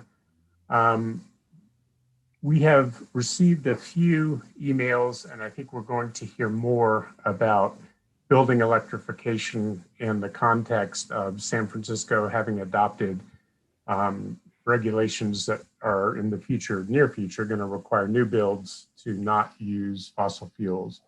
So one question I have for you is, I didn't see it in your letter. Does EAB have any thoughts about the beneficial electrification work? Yeah, thanks. That's a great question. I guess I don't know that we've specifically discussed beneficial electrification as a board. You know, I guess personally, it's an issue I work on professionally, and I think you know the model, all the modeling I've seen to meet our climate goals shows we need to electrify everything we can and then run that electricity on renewable energy. So, well, I don't know that I can speak for the board that it's important right now. You know, I guess personally, I would say be supportive of the city moving forward with any policies that support electrification, including, you know, trying to move towards net zero long-term all electric codes. Yeah, and we're on the pathway to do that. I would just flag that as an issue that you, EAB might want to take a look at, and equity and cost are a big portion of that. Yeah, as no, well. Absolutely. And yeah, I will take that back to the board and appreciate that guidance. Very good. And then just a bit of information on that regard, there was testimony that staff has given, and I actually gave a little bit to the AQCC. So I think that focus on air quality dovetails pretty nicely with what's going on at the Metro mayors right now. And generally the intersection there with beneficial electrification. So, and I guess I'll comment also that I think it is very foresightful to be thinking about ways to protect air quality for people who are at risk and what the city can do for that. So I think that's great. And then OSBT. So Kurt, I just had one quick question. I thought that some of the conversations we had about the shared learning collaborative that came up during the prairie dog discussion, but really focused on soil health and so on. I would just ask Kurt, do you have any plans from OSBT to bring a report back to council or some kind of feedback on how that shared learning collaborative is going? Because I at least, and I think others have a big interest in that. You know, Sam, I think I should say that we don't manage this collaborative. It started sort of organically. And I mean, I think OpenSpace staff is coordinating with those folks, including on soil testing and things like that. That's been presented to us. But I don't want to say that we're going to be bringing back a report on the collaborative itself, because I think our role has been to support it, but not manage it. Very good. And I'll just comment that maybe we may need to find a group or department that is responsible for coordinating information there back to the council, because it also overlaps with some work from the climate group. Right. That's all I had. Thanks, Heather. Thank you, Sam. Bob, what's on your mind, sir? This is a question for Raj. Raj, your comments about keeping the parks clean obviously are pretty timely, since we're going to be taking that up next week. One of the recommendations in the staff memo that we'll be considering next week is that Parks Department bring in-house some of the cleanup work that has historically been outsourced. Is that something that I know that's come up pretty quickly, so you may not have looked at it, but I'm just curious whether PRAB has had a chance to take a look at that recommendation from staff, and if so, whether PRAB endorses that. Thanks, Bob. Actually, we've not officially spoken of that, but and so this is just me answering.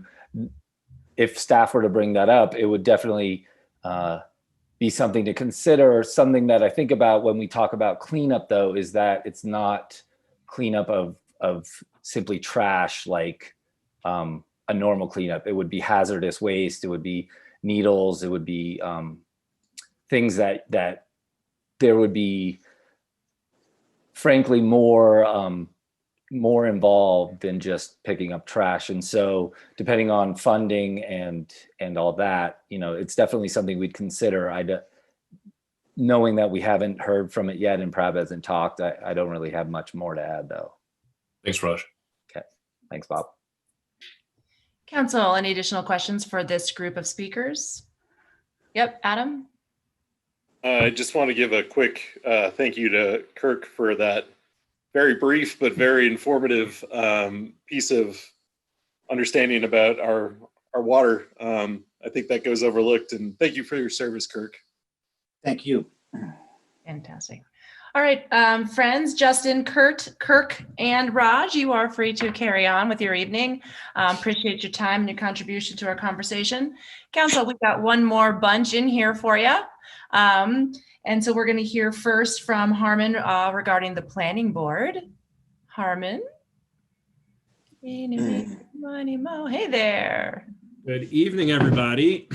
Good evening, Council. Mayor Weaver, thanks for having me again, second week in a row. It's kind of amazing.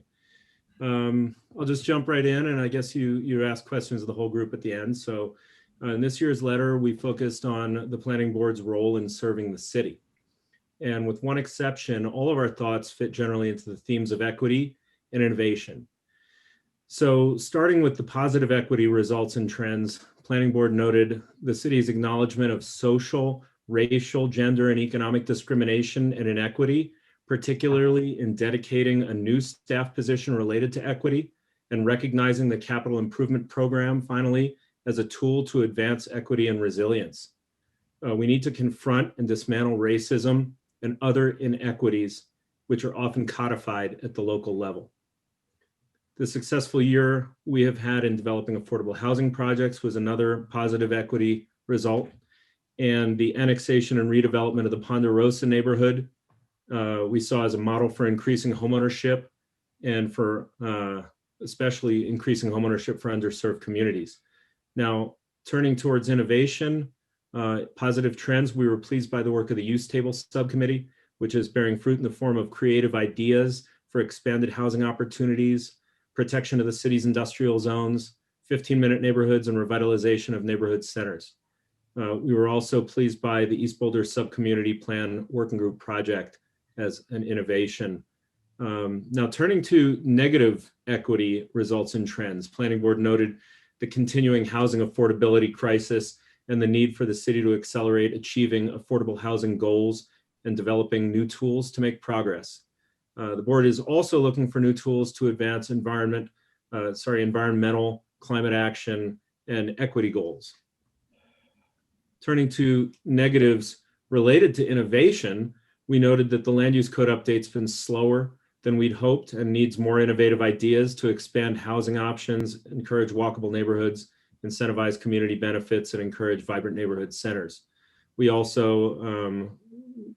also unhappy with the lack of housing diversity and the need to, and talked about the need to incentivize affordable and non-luxury housing, smaller homes, senior cottages, multi-generational living, etc.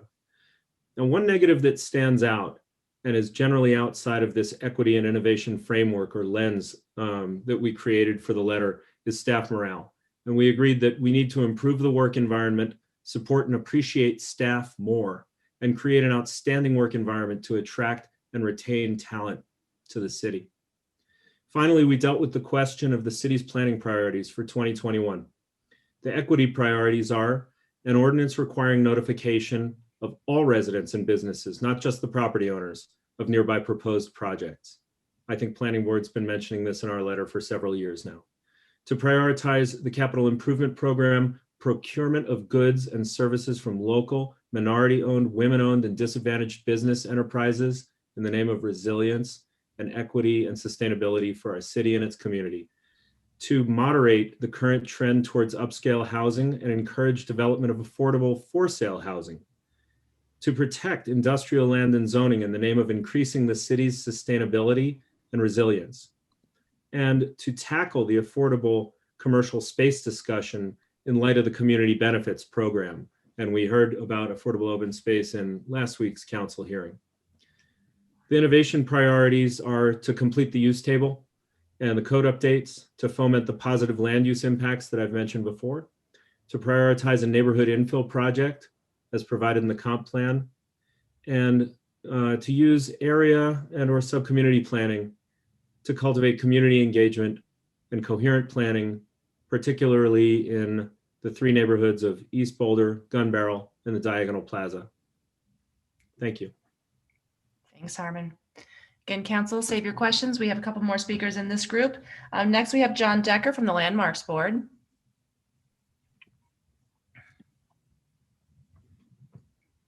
Hey there.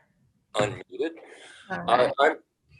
I'm John Decker, current chair of the Landmarks Board, and I'd like to say first, good evening to the members of council and all the other participants.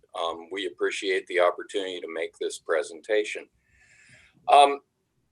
Instead of writing the conventional letter, we decided to make a video, and the video was kind of an exploration in video communication as a tool, since one of the things that we're interested in doing in the coming year is more public outreach and construction of kind of video brochures about historic preservation. The video was structured in 3 parts, and the 3 parts kind of loosely related to the 3 questions. The issue of what made us sad was in the first part.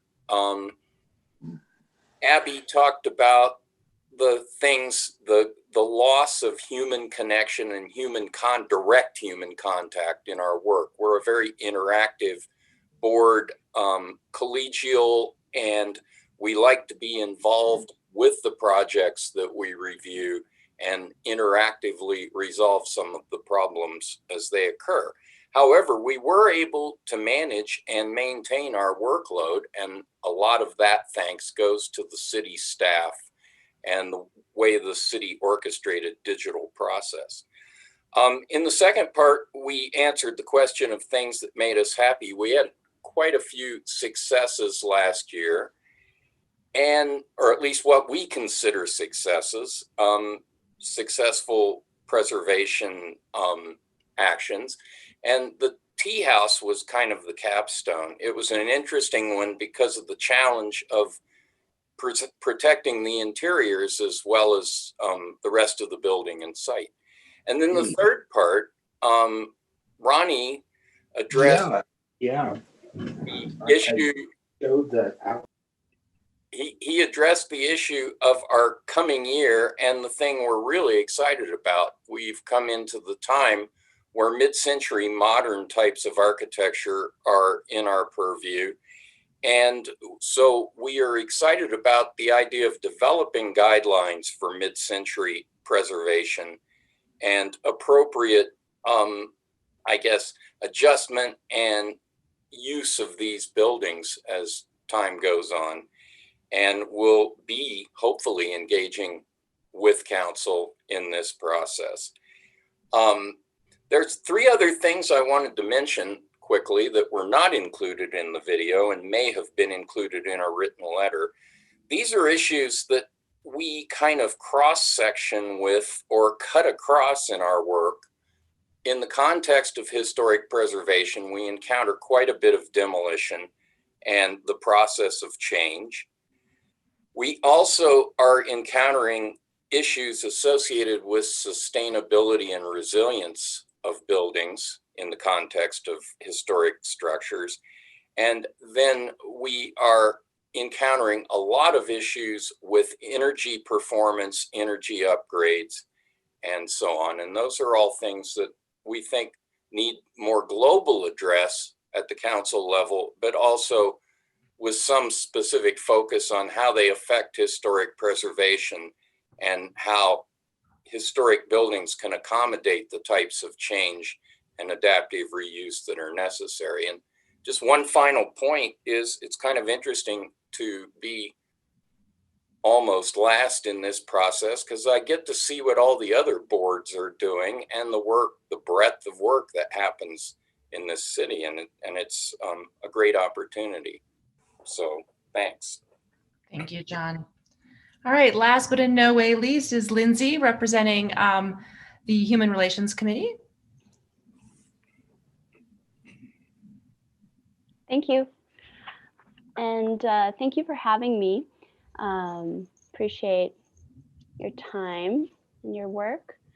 Yeah, I'm going to speak tonight in terms of successes, so things that make us happy and things we appreciate, then ongoing challenges, things that make us sad, and then looking forward, well, to the year that we're in now, 2021. Can you advance?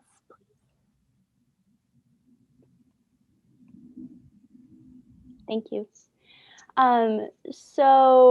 First, want to echo what a lot of folks have said, some appreciations for staff, particularly our staff liaison and administrative specialist who support us in meetings and day-to-day work and facilitation. Some other successes, despite a lot of COVID-19 impacts, especially because we have a fund with HRC that funds events. We were still able to fund a number of digital events. I'm unsure if the person from Boulder Arts Commission is still on, but a collaboration that we had with Boulder Arts Commission increased our capacity to do that. We collaborated with Out Boulder to gather a letter for support for transgender sheltering. So specifically for people to be able to shelter in Boulder according to the gender they are. And despite, many of you will notice guidance from HUD that was problematic to that end. Also, we formed a working group with the Housing Advisory Board and provided you all with a corresponding report on sheltering alternatives. More appreciation. So I separated these because these weren't necessarily the work of the Human Relations Commission, but they're items from the city's work that we appreciate. Of course, increasing affordable housing and units for people to exit homelessness. I'll talk more about that later. GARE, the Government Alliance on Racial Equity, and the working group on racial equity. Also, the city's COVID-19 response made it easier for a number of people to live right now, and we appreciate that. Also, and again, thanks to our staff liaison and administrative specialist. Next slide, please.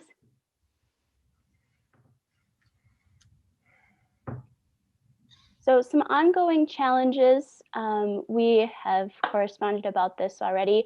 Of course, well, council members, if you talk to a number of people, you're going to hear a number of different things about this. From our perspective, based on what we've heard from the public who will come talk to us about human rights concerns, from advocates, from research, from talking to people who are experiencing homelessness themselves, we believe that although it's definitely a thing worth celebrating that people are getting housed and that we prioritize that. However, from our perspective and our experience, there are a lot of Boulderites experiencing homelessness who are underserved, unserved, and over-policed. And here I'm talking about the displacement of encampments, also called sweeps. Another ongoing challenge is we appreciate the advancements we mentioned, GARE and the working group on racial equity. And then an ongoing challenge is the actual implementation of these policies and recommendations is really hard.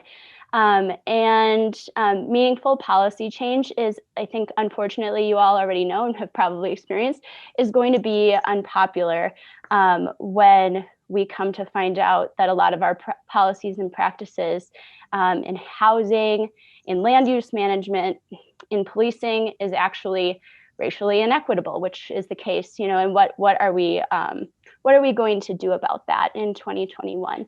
That is one of the things that we're looking to collaborate with you on in an advisory sense. And then, of course, there's COVID-19, which is dramatically impacting the lives of a lot of people, of everyone, and has a particularly hard impact on people who had a difficult time living and existing in this city prior to the pandemic. Next slide, please.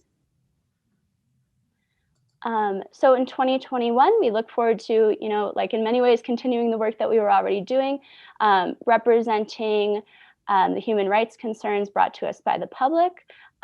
Like we said in our letter, we hope you'll take up racial inequity enhancements and recommendations provided by your working groups.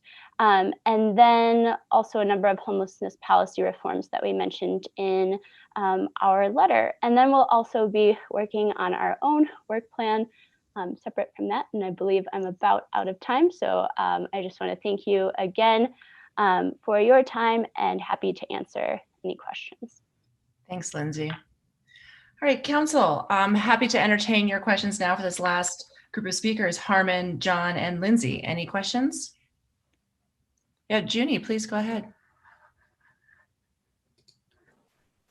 Thank you, Heather, and thank you for this great presentation. I have a question for Lindsay, but actually, I was just listening to the presentation and I seem to have quite a lot of questions, and I suppose all of them doesn't have to be answered tonight, but, or maybe we can follow up. I was thinking, you mentioned racial equity is hard, and I was wondering, what does that mean? Because again, I just wanted to hear your perspective on how is it hard? Yeah. As a member of the board, yeah. What I mean by that is it seems to be a thing that ostensibly everybody wants to do and everybody wants to practice. And then the action steps and the policy changes that are going to get us there are going to be really difficult, I think, for a lot of people to come to terms with and be willing to accept. And they're going to be very unpopular. And I mentioned three things in particular where I think that's especially going to be the case. And I think, you know, when you've heard from your working group on racial equity, you've heard some of these before and not others. But from my perspective as a member of the Human Relations Commission, I think they're really going to come up for you in housing, in land use management, and in policing. Yeah, no, thank you. And also, I was thinking exactly where you were heading because, again, as you mentioned, I think with your colleague in HAB, she mentioned how she's not heard and she hoped that she would work much closely with council. But I think part of it as well is working within the constraints of the regulations that we have. Again, you know, you mentioned working with the planning board. I don't know if that's something that you do, you work closely with them, and also working with housing and human services as well. Because, you know, I understand it's so easy to just draft a policy and proposal and send it to council, but I know your board probably you do take a lot of times, you know, weighing in the balance the different issues, but nonetheless, it's so crucial to work with these different bodies to come with a strategy that will get you closer to where you need to be, if that makes sense. You mentioned something you mentioned transgender sheltering, which I thought, congratulations in being able to do that. And also I wonder maybe if there's opportunities as part of your work plan, have you been looking into sheltering for, you know, alternative sheltering for couples and people with animals? We have, Yeah, and I think, you know, a lot of, I want to just point to what we did there was we collected a letter of support towards that end without Boulder. And there are agencies doing really important work towards that end, like transgender relevant sheltering, providing those services. Under the organization Mother House has a program called The Lodge, and that's what I'm referring to. And then can you repeat your question at the end, Junie? Goodness, I don't remember it, but but I just asked about sheltering for couples and people with animals, because that's an issue. Yeah, you know, it's a gap. It is, and I think that you know, there's potential there with sheltering and housing alternatives, like some of the methods that we proposed in the report. Well, I shouldn't say we, not the Human Relations Commission, but the joint working group that HRC was a part of with HAB. The safe parking lots, I think, is one that is immediately relevant, and that we were able to provide a great deal of detail on. And then safe encampments is another possibility that other groups are gathering information about and researching, and kind of determining how that might be feasible. And I think also tiny homes is another possibility, and we've provided those, you know, informational reports for, you know, you all to weigh the possibilities and consider. Yeah. Well, thank you for this, and I think it's great. And I've seen, you know, the previous report that was sent to council about the safe parkings and encampments, and I think as well part of it is looking into, you know, the source of funding as well, right? Because I think we have a council that is very progressive. Nonetheless, I think, you know, some council members are thinking about the cost as well. So I think bringing forward, you know, like solutions, but also solutions that comes with either a budget or at least an innovative way of looking at the budget so that we can come up to a better solution. And I think lastly, I just wanted to make one last comment, Heather. Is that okay? Yeah. Thank you. And I'm thinking, I don't know, and I'm sorry if I don't know, do you have an annual report? Does HRC put out an annual report? We don't. Okay. Well, I was just thinking, I mean, to educate us, the council, about the work that you've done throughout the year, I think that might be something to consider moving forward into the future. Thanks. Thank you, Junie. Thanks, Junie. Council, any other questions for this group of speakers? All right.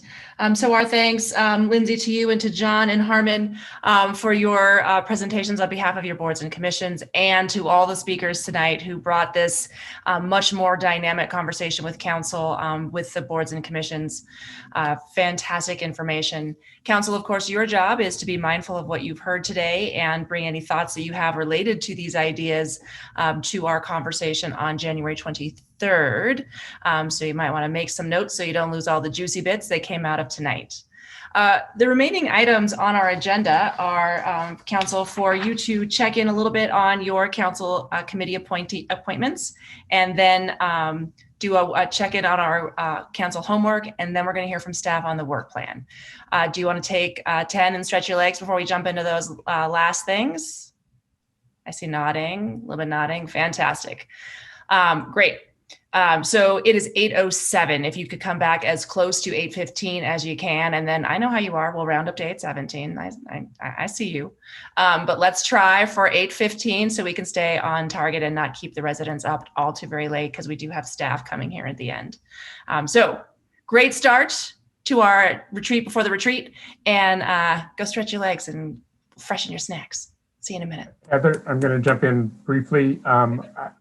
Staff has put together a slide with the website for Ooh. vaccinations. And so hopefully that could be put up while we're on break.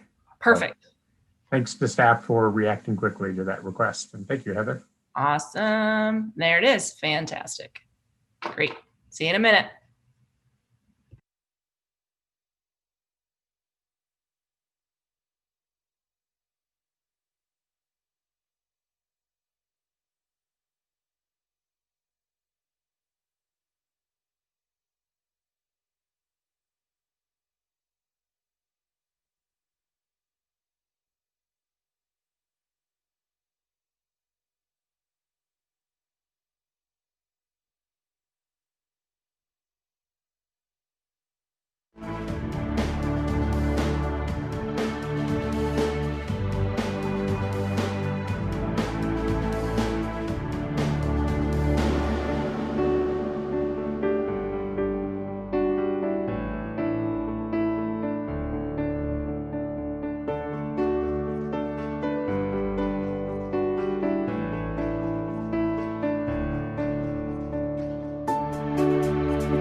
Here they come.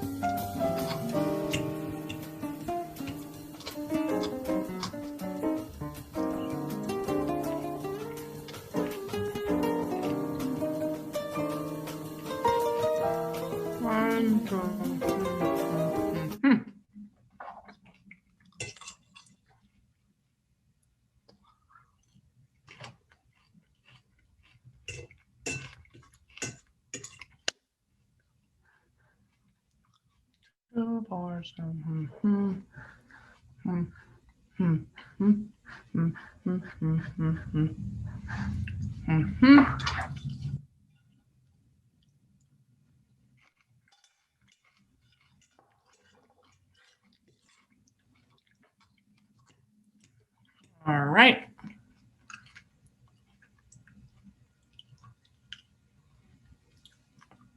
We need 2 more of our council members to be back, and then we can get started. Hi, Junie. Heather, I'm here. I'm just eating. Oh, fantastic. Great. Because you're classier than me. I'm just eating on camera, like just to, trash that I am. All right.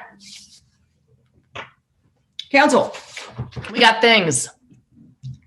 The next item that we have is to check in on the council appointment changes. And you all should have in your packet ye old list of all the things. And unless anyone objects, I would be inclined just to see if anyone is on a committee currently that you are serving on that you would like to change. Either you're on one, you don't want to be on it, this meeting schedule doesn't work for you, or someone else has a really sexy one and you'd like to be considered for it going forward. Bob, is that the right way to tackle this, or did you have a different vision? It is. We might also reflect some changes that have occurred during the course of the year that should be reflected on this too. So I'll get started with those. There's 4 changes that affect me that have already happened. First, on the Mile High Flood District, Junie, as Mayor Pro Tem, has replaced me effective this month. Okay. I've dropped off the Intergovernmental Affairs Committee, and I think somebody else did, but they can speak for themselves. The Alpine Balsam County Participation Subcommittee exists no longer. We did our work and disbanded. Mm-hmm. And there is a new subcommittee that Junie and I are on, the Police Master Plan Process Subcommittee, which Council appointed Junie and I onto, I think, in the fall. So that should be added to the list. Those are the changes that I'm aware of. Fantastic. Thank you, sir. Rachel, what do you think? First, is it possible to put that for those of us who don't have it right in front of us, on a screen for us all to look at? Taylor, can you magic that up for council? I'll just note it is not in fact in the packet, but it was emailed out to us today. Thank you. Okay, that's right. Yeah, I can work on that if you'd like me to pull it up. Okay, thanks. And then there was one where I think I'm a sub for Mirabai on, I want to say something to do with transportation. And I've never gone, and I just wanted to make sure that that's working okay. That, like a backup who doesn't ever back up. Yeah, Taylor, I've never been called up, so I just want to make sure I'm not breaking on anything. No, you're not, Rachel. I haven't even heard a word from them. So okay. Perfect. So good news, bad news, they're not clamoring for you. You want to be clamored for sometimes. And then I'm the other person, I think, along with Bob, who dropped off the state legislative or the legislative committee. Uh-huh. Taylor, I just found that sitting right here on my desktop, so I went ahead and popped it up. Okay. That works for me. Oh, go ahead. Junie, go ahead. Thank you. Also, there's a transition for BHP from Mark to me back in, I guess, December. From which one? BHP, Boulder Housing Partner. Got it. From Mark to Junie, got it. Okay. Anything else on your list, Junie? Oh, that's cool. Okay. Nothing else. I think it's fun to watch you look for the mute button. I don't know why, but that just amuses me because you seem surprised to find it in the same place every time. Bless your heart. Sam, how about you? So I wanted to raise whether or not the Rocky Mountain Greenway Steering Committee has met. So Mirabai, has that met, or have you heard about anything from that? Sorry, I have a full mouth, but not that I've heard of. I could have missed an email for sure because we get so many, but I haven't seen any. So I just turned to Carl. I think we'll take this to Carl and see if that's still real. I've been essentially doing a little bit of that as part of the Rocky Flat Stewardship Council representative, but I haven't heard anything about that committee at all. So I would question whether that's a real thing. So that's one thing. Okay. Another is the US 36 Mayors and Commissioners Coalition has been renamed to the Northwest Mayors and Commissioners Coalition. So we might reflect that here. And then I would also check in, and we don't have to do this now, but we have lots of people signed up for National League of Cities. I don't know if everyone is still interested in that or not. That's all been virtual, of course. There is a deadline coming up for people who want to register for the March meeting. So if any of you who are on this list don't want to do it anymore, we could adjust that now. I think that's all I had. And just while we're on NLC, Sam, you want to remain part of that one? Yes. Okay, cool. Bob? One other one that's not on here, maybe it was formed during the course of the year, is Rachel and I are on, I don't know exactly the name of it. It's the engagement committee, the council engagement committee. Okay. Or maybe it's the community engagement committee. Okay, Yates and Friend. All right. So any other members of council either want to take Sam up on the invitation to step down from the apparently big fun party that must be NLC, given how many people want to be on it, or any other suggestions for change? Mary, go ahead. Yes, I want to take Sam up on his suggestion to step down from NLC. All right. And any other changes for you to your assignments as you see them? Not that jumped out at me. Okay. And I do want to make sure that everyone sees it. If I page down, we have one more, just the Sister Cities Subcommittee is there at the end. It's all sad on its own little page there. Adam, what do you think? Yeah, I'm also not planning to re-up on NLC. Okay. And otherwise you're cool with your other assignments? Yeah, everything's good to go. Fantastic. All right.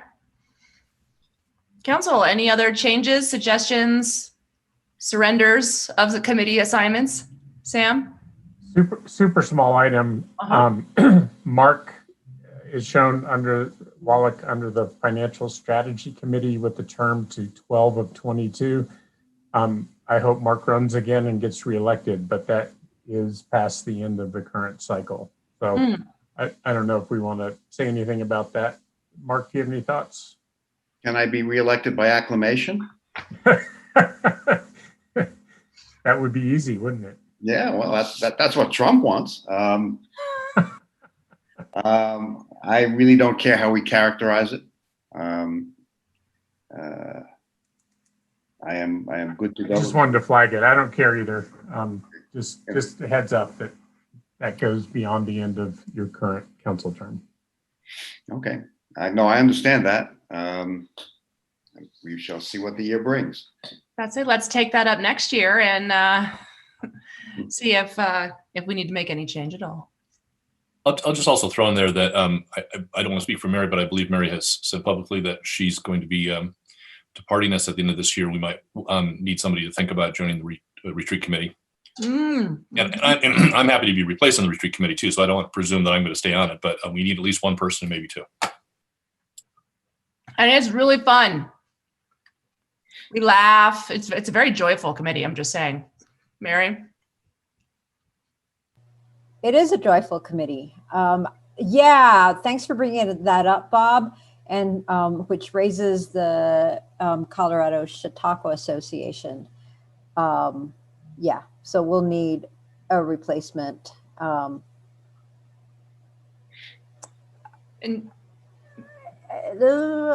So probably it would have to be sometime I'm gonna have to bring that up the next Chautauqua meeting because Chautauqua's board appointments are in August.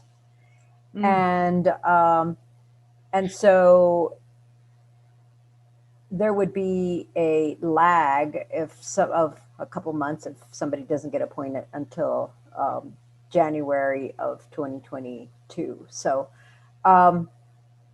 anyway, I'll bring that up with Chautauqua and see what the feeling is. Unless somebody who's going to be on for another couple years, wanted to take that on. I can certainly stay on until November. Okay. Any members of council clamoring right now to join the Chautauqua? Rachel? I'm not exactly clamoring or non-clamoring, but I'm happy to go to some meetings with you, Mary, just to make sure there's a bridge, because I will still be on. That makes sense. Yeah. I mean, I guess there are places where we need bridges like that on retreat. I would happy to just have you be the bridge. How kind of you. Congratulations, Rachel, on your bridgitude. Thank you. All right. Yeah, you can pencil me in for that. Okay. I didn't hear anyone step up with much enthusiasm yet for the retreat committee. I'm not sure you heard the part about fun and joyful. No, it really is fun. You get you get to come up with, dream up crazy things like, how we're going to do icebreakers and the, happy, sad for commission letters. It's just fun. It's a hoot. Adam, what do you think?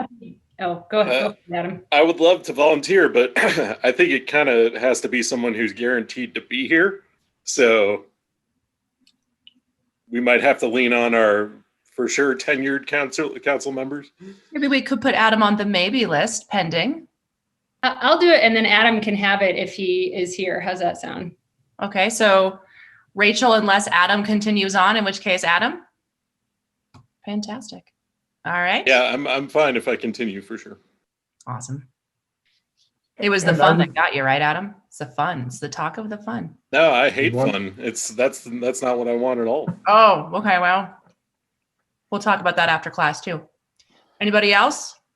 Yeah, I got a quick comment. Mary and I are the current employee evaluation committee, and we will both probably be gone at the end of this year. So it would probably be useful to have somebody else on the committee this year so that they can get familiar with the employee evaluation process and can pick it up afterwards, or two people. I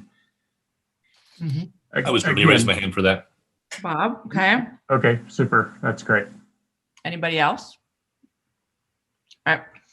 I'm going to put the kibosh. We're not going to say anymore that people aren't going to be here anymore, because it sounds like you're going to die, which I'm not cool with.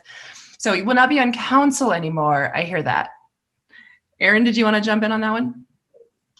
I've got a full complement of committees that I feel like I'm happy with. So I feel like I'm doing my part. And as much as I'd love to join the retreat committee just to push the start time on Saturday back to 10 a.m., I'll let other people do it. And I think if we have Bob on the evaluation committee, he'll get the institutional knowledge and carry that forward. So that'll be great. Great. Mirabai? I'm sorry. I think what's hard is there's like 5 council members whose terms are up at the end of this year. And so it's hard. I don't want to, step up for anything. It's hard. So it lands on 4 of our council members. So I think it just looks kind of heavy sided right now, but I'm just making this aware for people. Well, and the other thing, we can recruit from amongst the newly electeds in November for several of these, right? So, you get them while they're fresh. They've just been elected a couple weeks before, and you're like, hey, guess what? You get to volunteer for this committee. So. Before they know better. Boy, did I fall into that trap, all right. Sucker. But there are so many great committees, and they appreciate your contributions and your participation. All right. Anything else related to our boards and commissions? Your committee seats. I think we're good. Eeny, meeny, miny. Cool. All right. I can stop sharing that then. Fantastic. So we have just one more quick thing before we jump into hearing from staff, and that's just I wanted to check in with you on your homework. You, of course, recall that I have assigned you pairs to chat offline in whatever venue and format is comfortable to you, talking about any specific changes that you'd like to suggest to council's rules and procedures or the overall council approach, as well as some of that survey information where we just checked in about how y'all think things are going with council. So can I just get a visual show of hands? Who's already had their buddy meeting? Okay. Looks like Bob and Adam, y'all got a date you need to set there, and that's forthcoming and scheduled. Yeah, fellas? Yes, it's noon on Friday. Excellent. Does anyone have any questions about what we're expecting from you at the retreat coming out of these pairs? Yeah, could you just tell us briefly, are we reporting out, is one of the pair reporting out for both, or are we reporting on each other? How's that going to work? I defer to you and your pairs to decide what is most comfortable for you. If you want to choose an eeny, meeny, miny, mo speaker, fantastic. If you each want to tackle a little bit, that's fantastic. Whatever works for you works for me. Thank you. Mm-hmm. Anybody else? Questions? Yeah. Mark? Can you just briefly go through what you're expecting from us in the context of these reports? So again, I'll largely defer to you. What I'm hoping to hear, and I'll let Mary and Bob speak for the retreat committee if they feel otherwise. One is just generally, like, how did your conversation go? Did you learn something new about one another? Just a general kind of, wow, this is a new person, never spent that time with that person, what have you. But really the focus then is, did in your conversation about the challenges and over the year in council, do you have any specific suggestions for change to council's rules and procedures or your overall approach to anything, community engagement, to how you talk about stuff? And then we'll spend some time processing any specific suggestions to see if there's a will of council all to do the things that you suggest or not. Relatively straightforward, but I've also asked you some other questions in that survey that I would encourage you to chat about. And if you have takeaways from your conversations that relate to that, some of that stuff, I would be delighted to hear it to the degree that you're comfortable sharing it. Okay. Mary, Bob, anything to add? Okay, cool. All right. Any last questions? Fantastic. I'm not sure it's everybody else's favorite part of the retreat, but I love it when you guys work in pairs and then you come to the retreat and you talk about what you learned. It makes me so happy. Makes my little nerd heart swell. So with that, Chris, can we come to you to talk a little bit about the status of the council's work plan and priorities and all the things 2021, sir? Sure, it would be my pleasure to do so. And while Taylor pulls up the presentation, I just want to kick off with echoing much of what many of the boards and commissions shared, which is just the thankfulness for staff. And here in the meeting today are many of the staff members from each of the departments.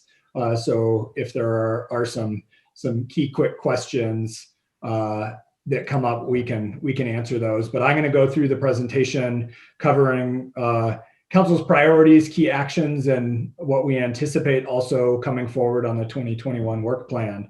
And there were a lot of accomplishments in this last year, despite how challenging COVID was. And so in the packet for the materials for the retreat, at the last attachment is many of the accomplishments that were achieved this last year. So if you haven't had a chance yet, I encourage you to peruse that.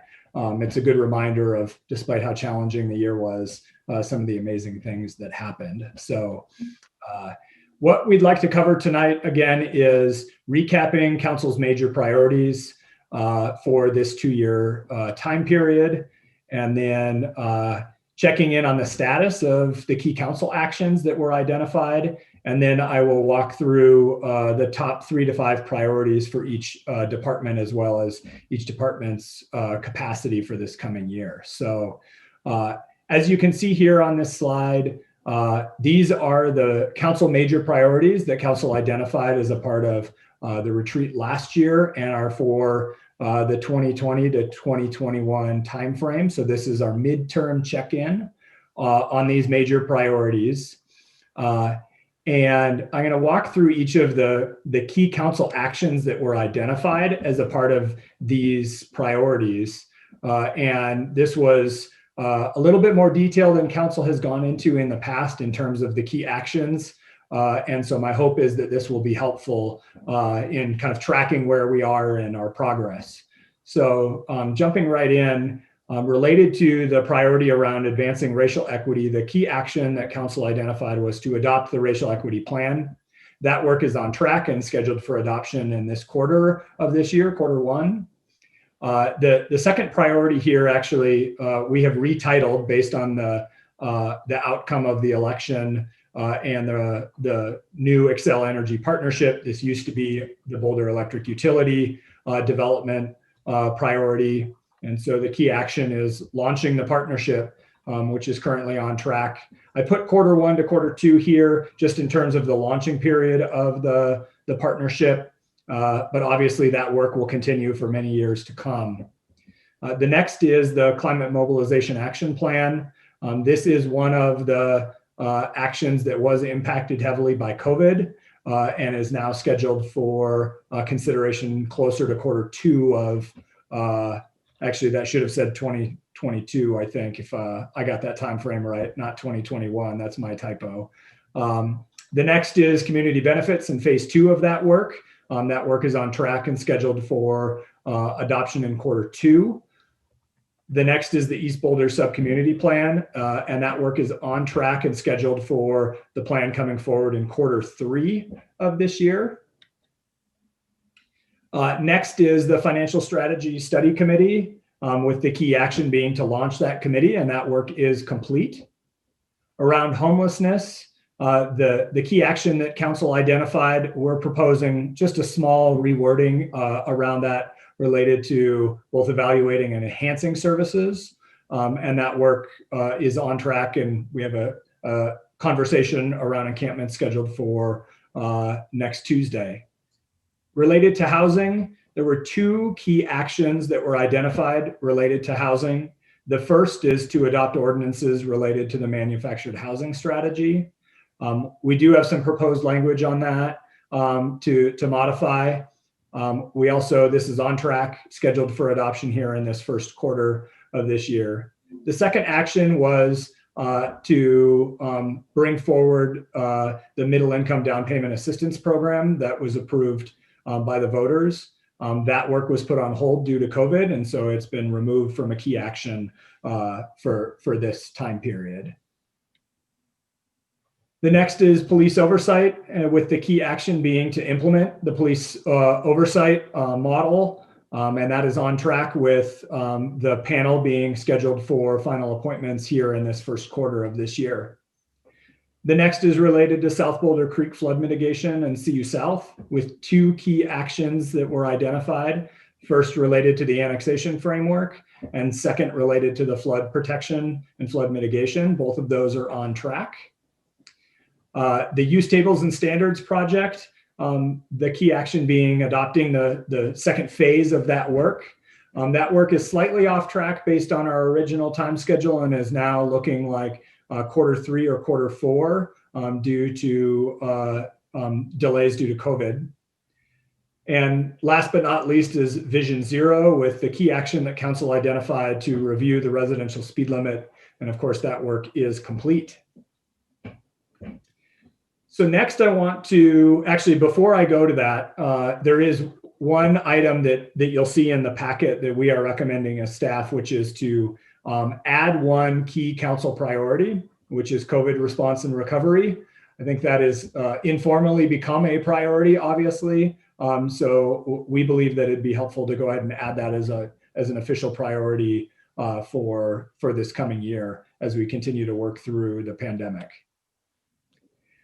So next is to transition to department work plans and capacities. And as a part of the discussions with the retreat subcommittee, one of the requests that was made was for for us to characterize really the capacity for 2021, recognizing that due to COVID, the city experienced pretty significant reductions in funding and in staffing.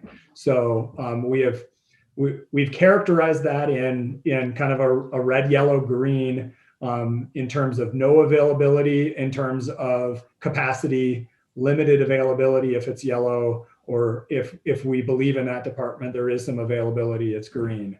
We were also asked to be honest in that capacity. So as you'll see here on the chart, the vast majority of departments are red in terms of really no capacity for significant additions to the work program. So it's just something for us all to keep in mind as we talk about any adjustments to the work plan. What that may mean is, as we discuss those, it may mean a trade-off of slowing something else down or taking something else off the work plan in order to accommodate that. So folks will be able to chime in more if you have questions on that. And so as I go through each department quickly, you'll see that department capacity up in the corner of the slide as well.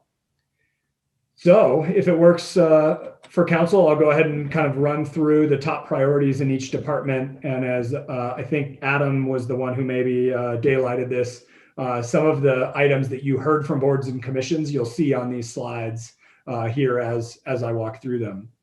So first, in the climate initiatives department, the top 4 priorities in climate initiatives, first is to implement the Excel Energy Partnership. And there's lots of work underway in terms of launching that partnership and developing the staffing as well as the initiatives around each of the aspects of the partnership. And we're scheduled to give council an update on that. I think in March is when that's going to be coming forward. The next is related to the Climate Mobilization Action Plan and continuing to kind of update our climate action plan and really what are the key areas of focus for the next time period. The next is around materials and resources. And this is really building on the circular economy work that was done back in 2019 and is everything from exploring partnerships to equity-focused repair and reuse out at 6400 Arapahoe in terms of an innovation hub, and all the way to some of our regulations around deconstruction and redevelopment. The last area is around ecosystems, and this is really the work that we've been doing around carbon sequestration, both on agricultural lands and open space lands, and a lot of kind of the recarbonization work that we've talked with, and this will include some of our work with USDN as well. So Sam, I saw you raised your hand. Do you want me to pause here for questions? Yeah, if it's okay, it's really quick. When we're at the retreat, I'll have questions about CMAP and the timeline. And then the other thing that I will probably ask at the retreat is where we are in the IECC cycle. I know that we adopt energy codes every 3 years, and given the building electrification requests we're getting, will have questions about the IECC timeline. So just wanted to flag those. That's great. That's really helpful. Thank you. Anything else related to climate initiatives? Mary? Thanks for noticing my hand. I was trying to raise my electronic hand. One of the boards brought up the question about the collaborative, it was open space that brought up the collaborative effort going on in addressing the agricultural land. So anything that we'll ask that question to see how that can be circled back over to council to get an update. As we understand that it's kind of an organic group, but to get information on the occurrences of that. Got it. Thank you. Yep. Anything else on this slide, council? Okay. Okay. For the city manager's office, the top priorities are COVID response and recovery coordination, the police oversight implementation, and continuing the work around racial equity. The last two are around integrating the city clerk's office and central records into the department. So we've moved the city clerk's office and central records back into the city manager's office. And so we're going to do work around improving some of those processes and integrating those teams. And then, of course, work around supporting the onboarding process for a new city manager, whoever that is hired. So any questions on city manager's office priorities? Adam? Yeah, I'm just going to ask a quick question now, just because I don't know where it fits in, but anything related to ballot items that are brought up by council, what does that technically fit under? That's a great question, Adam. And actually, as we go through, you'll see in a few different departments where potential ballot items might pop up. Okay. So across the board, depending on what the focus area of that ballot item might be. Perfect. Thank you. Okay, Mary? Yeah, thanks.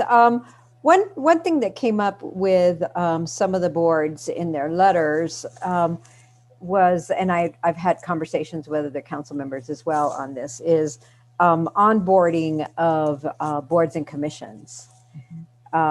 So just to kind of chat about where that would happen and what kind of changes might be planned on that. So yeah, just a question about where that would fall if that were to come up at the retreat. I think that'd be a great conversation to have at the retreat, and whether we think that's a Friday process conversation or a Saturday work plan conversation. I know I've chatted with several of our department directors around that topic as well. Okay. All right. Anything else? Okay. Okay, next is communications and engagement. Top 3 priorities.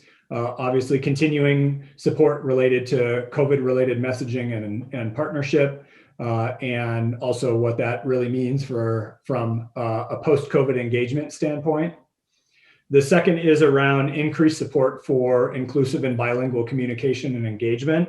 By the end of this year, our plan is to have a language access strategic plan to continue to further this work, as well as what have been the equity connectors that are now the connectors in residence. We're going to talk about that more on Saturday at the retreat. And then lastly is completing the transition of the content on the city's website to the new website, and then updating our associated style guides related to that. Council, any questions? All right. Okay, community vitality, the economic and business response and recovery as we make our way out of COVID is a top priority for community vitality. And as council has seen, this is going to be a critical work area for this coming year. The next is related to the access management and parking strategy implementation, with the 2 areas for focus in this year being neighborhood parking permits and parking pricing. And we have a study session on that coming up here in just a few weeks. And then the third area is around our parking access system upgrades and efficiencies. So both the capital infrastructure as well as the way we're able to help support our customers from an online standpoint is the third area of focus for community vitality. Any questions or comments on that, council? All right. Oh, Aaron. Sorry, it took me a minute to find the button. All right. So what about community vitality has been dealing with ongoing COVID response along with like the restaurant SOS program and the shared streets and such like that. So I guess that's all going to be bundled into number 1, right? Like with the consideration of like what we do with West Pearl in the longer term. I just want to make sure that that's where that's fitting. I would see that's where it fits, but Yvette, do you want to add more to that? Good evening, Council. Thank you for your question, Councilmember Brockett. It does fit under those areas as part of a larger economic response strategy. So those would be more tactical issues, and we'll do that as part of a larger strategy around economic recovery with our alliance partners in the university and the like. I would say that especially as it relates to the right of way and any permanence, it really is something we have to coordinate with the Transportation and Mobility Department, and obviously planning and PNDS and those other functions would be involved. There are concurrent programs related to this, but yes, to answer your question. Great. And I don't know if I get to make this comment tonight, but I'll give it a try anyway. That just fresh in my mind is that the question that Bob asked Tila about the Transportation Advisory Board being involved in those questions. So I just encourage them to be involved so they can be part of that conversation once we get there. Of course, we always collaborate, and we'll do a better job of actually working not only with staff, but coming in person to listen to some of that feedback. We are working collaboratively on this AMPS implementation project, so I'd imagine that'd be more than possible. And I don't want to leave out, of course, for all of this stuff that we'll be working with alliance partners and the community. So it's a little bit more than just TAB, but I appreciate not only Talia's input, but that came from beverage and licensing as well. I've been listening hard and looking forward to collaborate with everybody who's super interested in recovery.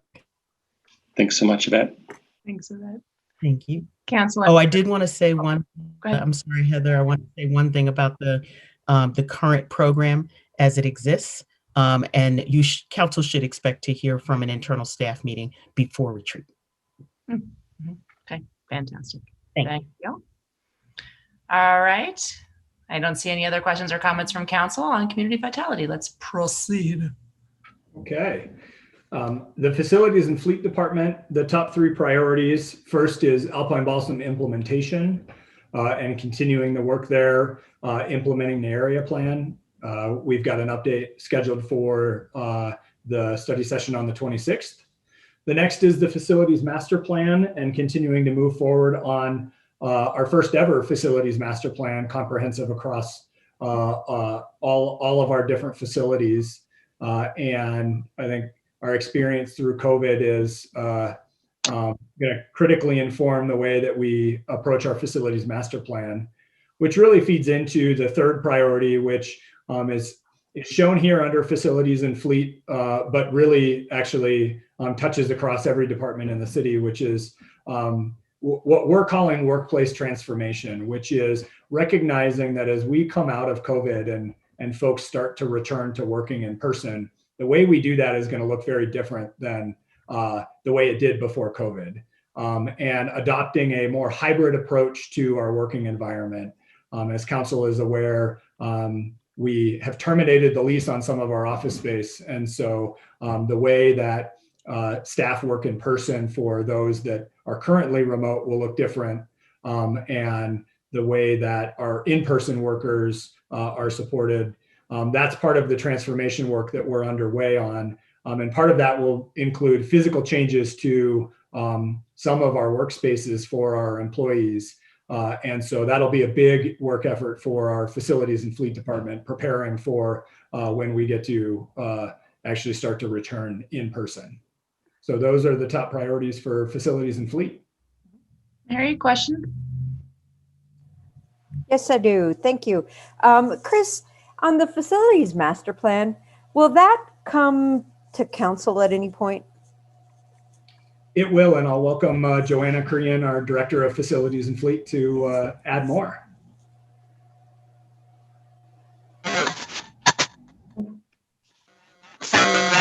Oh, that audio is terrible. Yeah. You're a robot, Joanna. And come on out.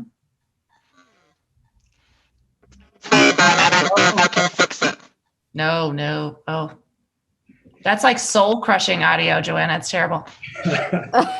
I'll do my best, Joanna, to chime in, and then we can correct anything here later. But Mary, it will come forward just like all of our other master plans come forward.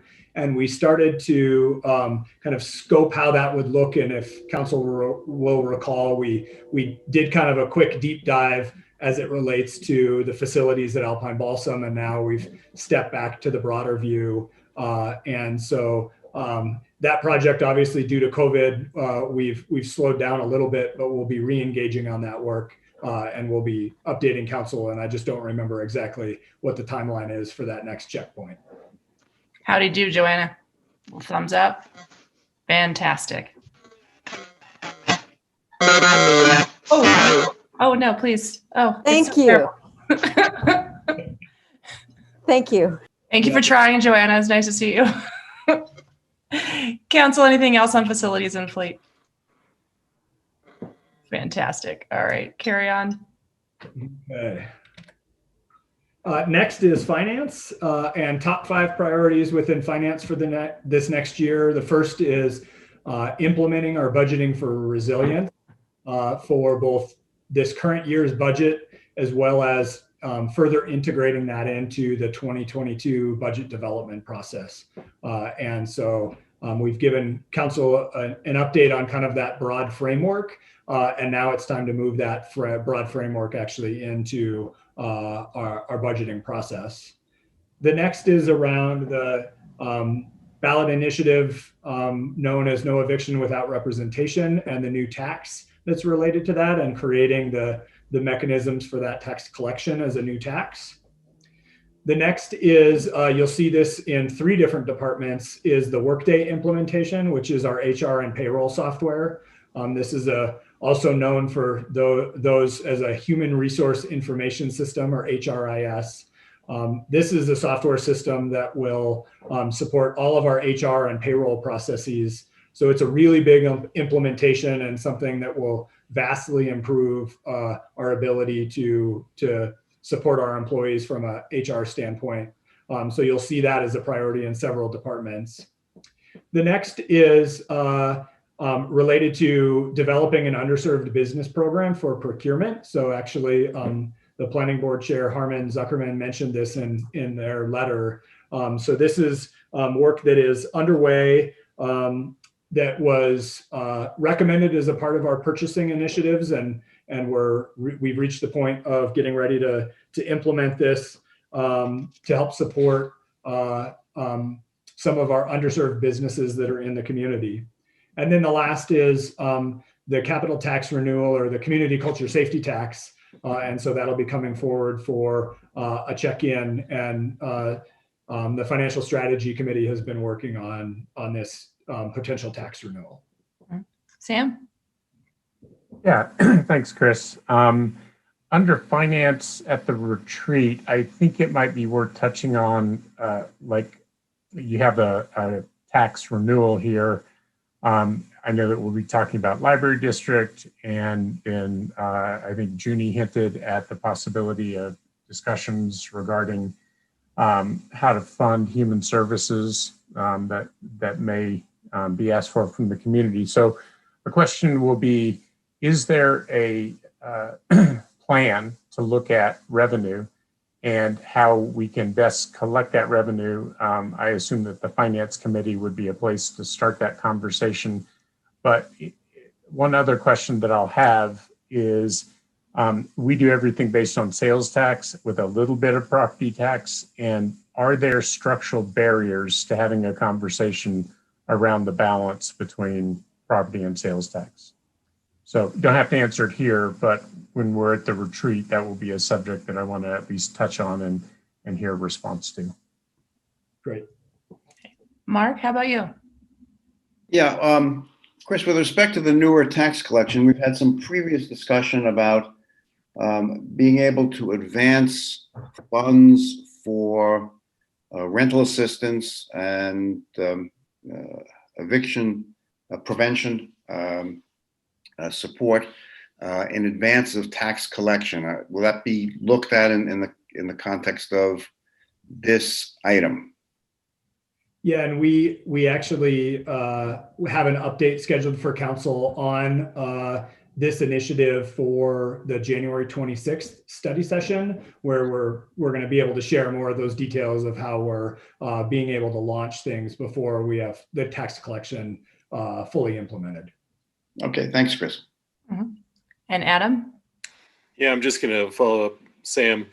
It's pretty clear that based on the staff availability for the work plan in general, that we need more funding, and maybe taking a more comprehensive look at the ways that we collect taxes in Boulder would provide an opportunity not only to sort of make sure we don't have these pitfalls like we had with COVID, but also increase our ability to get things done comprehensively. So I think it may be worth having that taxation discussion a little bit more broadly during the retreat.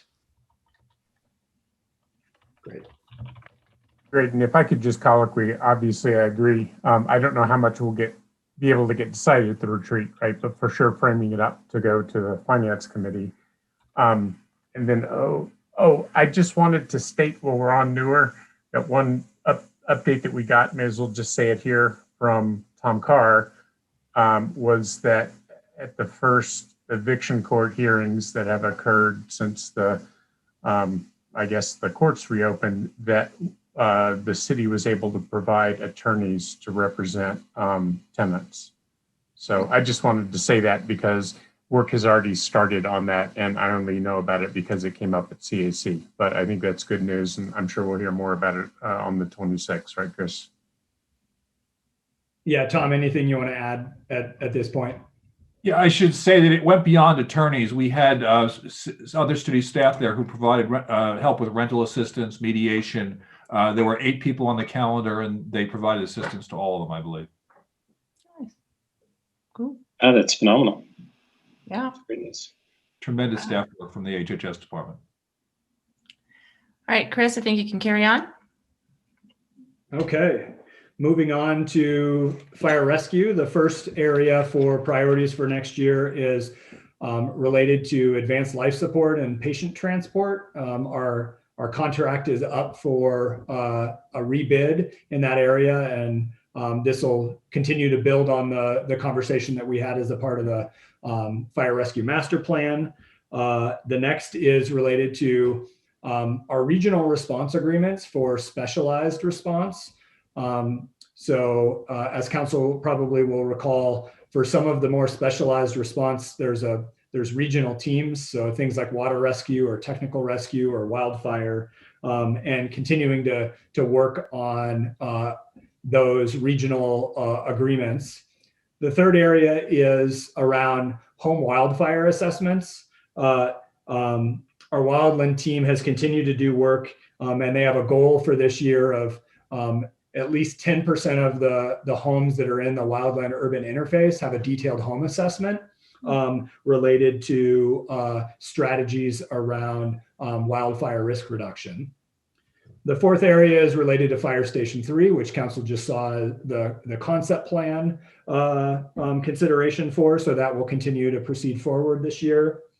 And then the last area is the International Association of Firefighters, Local 900. Their labor agreement is up for renewal and renegotiation this year as well. Okay. Council, any questions on the fire rescue work plan items at this time? All right. All right, moving on to housing and human services. The top priorities is the implementation of the ballot item and what you'll hear more about here shortly in a few weeks, the initiative around keeping Boulder housed. The next is implementation of the behavioral health co-responder program that was funded in this last year's budget. So that'll be a big implementation effort to bring those services in-house. The next is continued work around Ponderosa community stabilization and starting to move forward with the completion of the infrastructure and now the moving into the modular housing construction and establishing a facility to be able to do that here in town. The next is, as was raised tonight, the evaluation of the changes to the accessory dwelling unit ordinance that were completed back in 2018. And we committed that we would do an evaluation on that. So that is on the list for this next year. And then continued work around regional housing strategies and the possibility of a ballot measure related to this. Okay. Sam? Just Chris, on number 5, it seems like we'll touch on this at the retreat, but number 5 is obviously something that needs to go into the Finance Committee thinking about how we're going to look at funding, because we have both the short and the long term, and short means a ballot initiative this year or more. So, okay. Great. Council, any other question or comments on the HHS work plan items? Okay. All right. For our Human Resources Department, in addition to the labor union negotiations for IAFF, we also have our 2 other labor unions up for collective bargaining agreement negotiations, and that is with the Boulder Police Officers Association, as well as the Boulder Municipal Employees Association. So all 3 of those will have negotiations this year. The next is around implementation of the city's new compensation structure and classification system for positions. Then the last is the workday implementation, as I mentioned before, that you saw in the finance section. Okay. Council, questions or comments? All right, fairly straightforward. In innovation and technology, the first area of focus for this next year is what's titled as the Enterprise Data Platform Design and Implementation.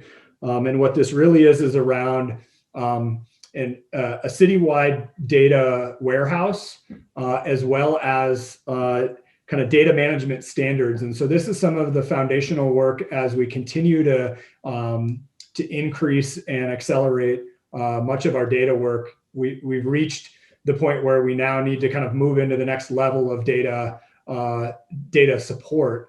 And this will also be critical to some of the work that you've heard from Chief Harold, from the police department. And so this will be a key area. The next is, again, the workday implementation with the 3 key departments being finance, HR, and innovation and technology. The third area is related to community broadband. And as council knows, we're in the process of constructing the fiber backbone for the community. And as that construction continues, this year is the time to start having the conversations around once that fiber backbone is complete, what's next in terms of the next phase of that work. And so that work will start to kick off this year in terms of planning.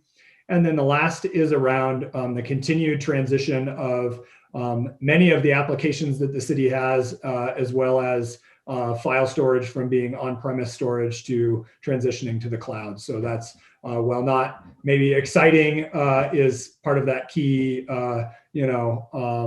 background and foundational work for supporting the city's continued work. Mm-hmm. Council, questions on those items? All right. All right. In the area of library and arts, the top 5 priorities include the library district discussion, which will be coming forward this spring, the construction of our new North Boulder branch library. The next is an item you did hear about tonight as well, related to public art permitting efficiencies, and being able to have clarity around both how public art is regulated in public spaces, as well as all the aspects related to permitting. Also within arts and culture related to the first phase of public art around Alpine Balsam and the community engagement related to that work effort, as well as continuing the work related to the COVID pandemic and recession relief for local artists. So that initiative will continue through this year as well. Rachel? Yeah, just a question. The library board and commission representatives advocated for us to make sure to prioritize the library district discussion and lift that back up. I just wanted to make sure that looks like it's already happening. It's already on our I think sometime in Q1 it's in a meeting. So that doesn't really need any advocacy from council. Is that accurate? That's correct. It's scheduled for a study session, I believe, February 23rd. And then that would come back for a public hearing. I think we have it penciled in for April. Okay, perfect. Thanks. Right. Oh, I helped you with that one. Sorry. I was supposed to be a mute. I raised my hand. All right, go ahead, Chris. All right. Yeah, for municipal court, as council heard, we received the community court grant for implementation of a community court. So that will continue to be a key initiative for Muni Court this next year. Okay. All right. Moving on to open space and mountain parks. All 5 of the strategies, or I should say priorities for this next year, are related to the new open space and mountain parks master plan and the key strategy areas. So the first is around taking care of what we have. So that includes the work around maintaining and stewarding the open space system.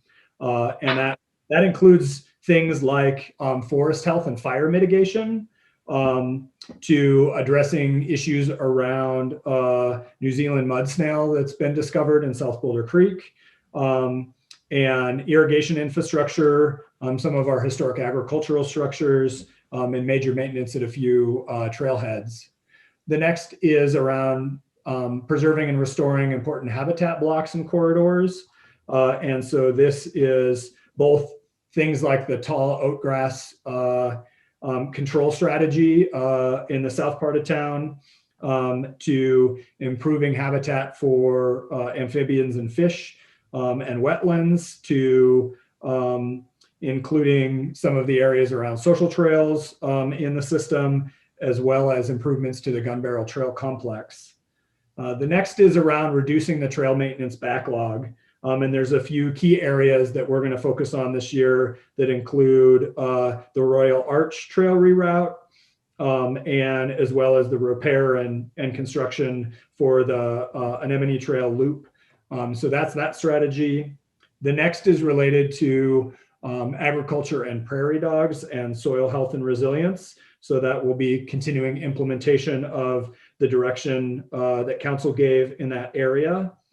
And then the last area is around the strategy of welcome diverse backgrounds and abilities. And so some of the work around this is the long-term planning process for the Fort Chambers Poor Farm property, and then our continued leadership and engagement in terms of tribal relations, as well as then work around connecting youth and diversity of youth to the outdoors through some service learning opportunities, as well as improving the hiring practices for our junior ranger program to try and increase the diversity in the workforce of our junior rangers. So those are the initiatives for open space and mountain parks.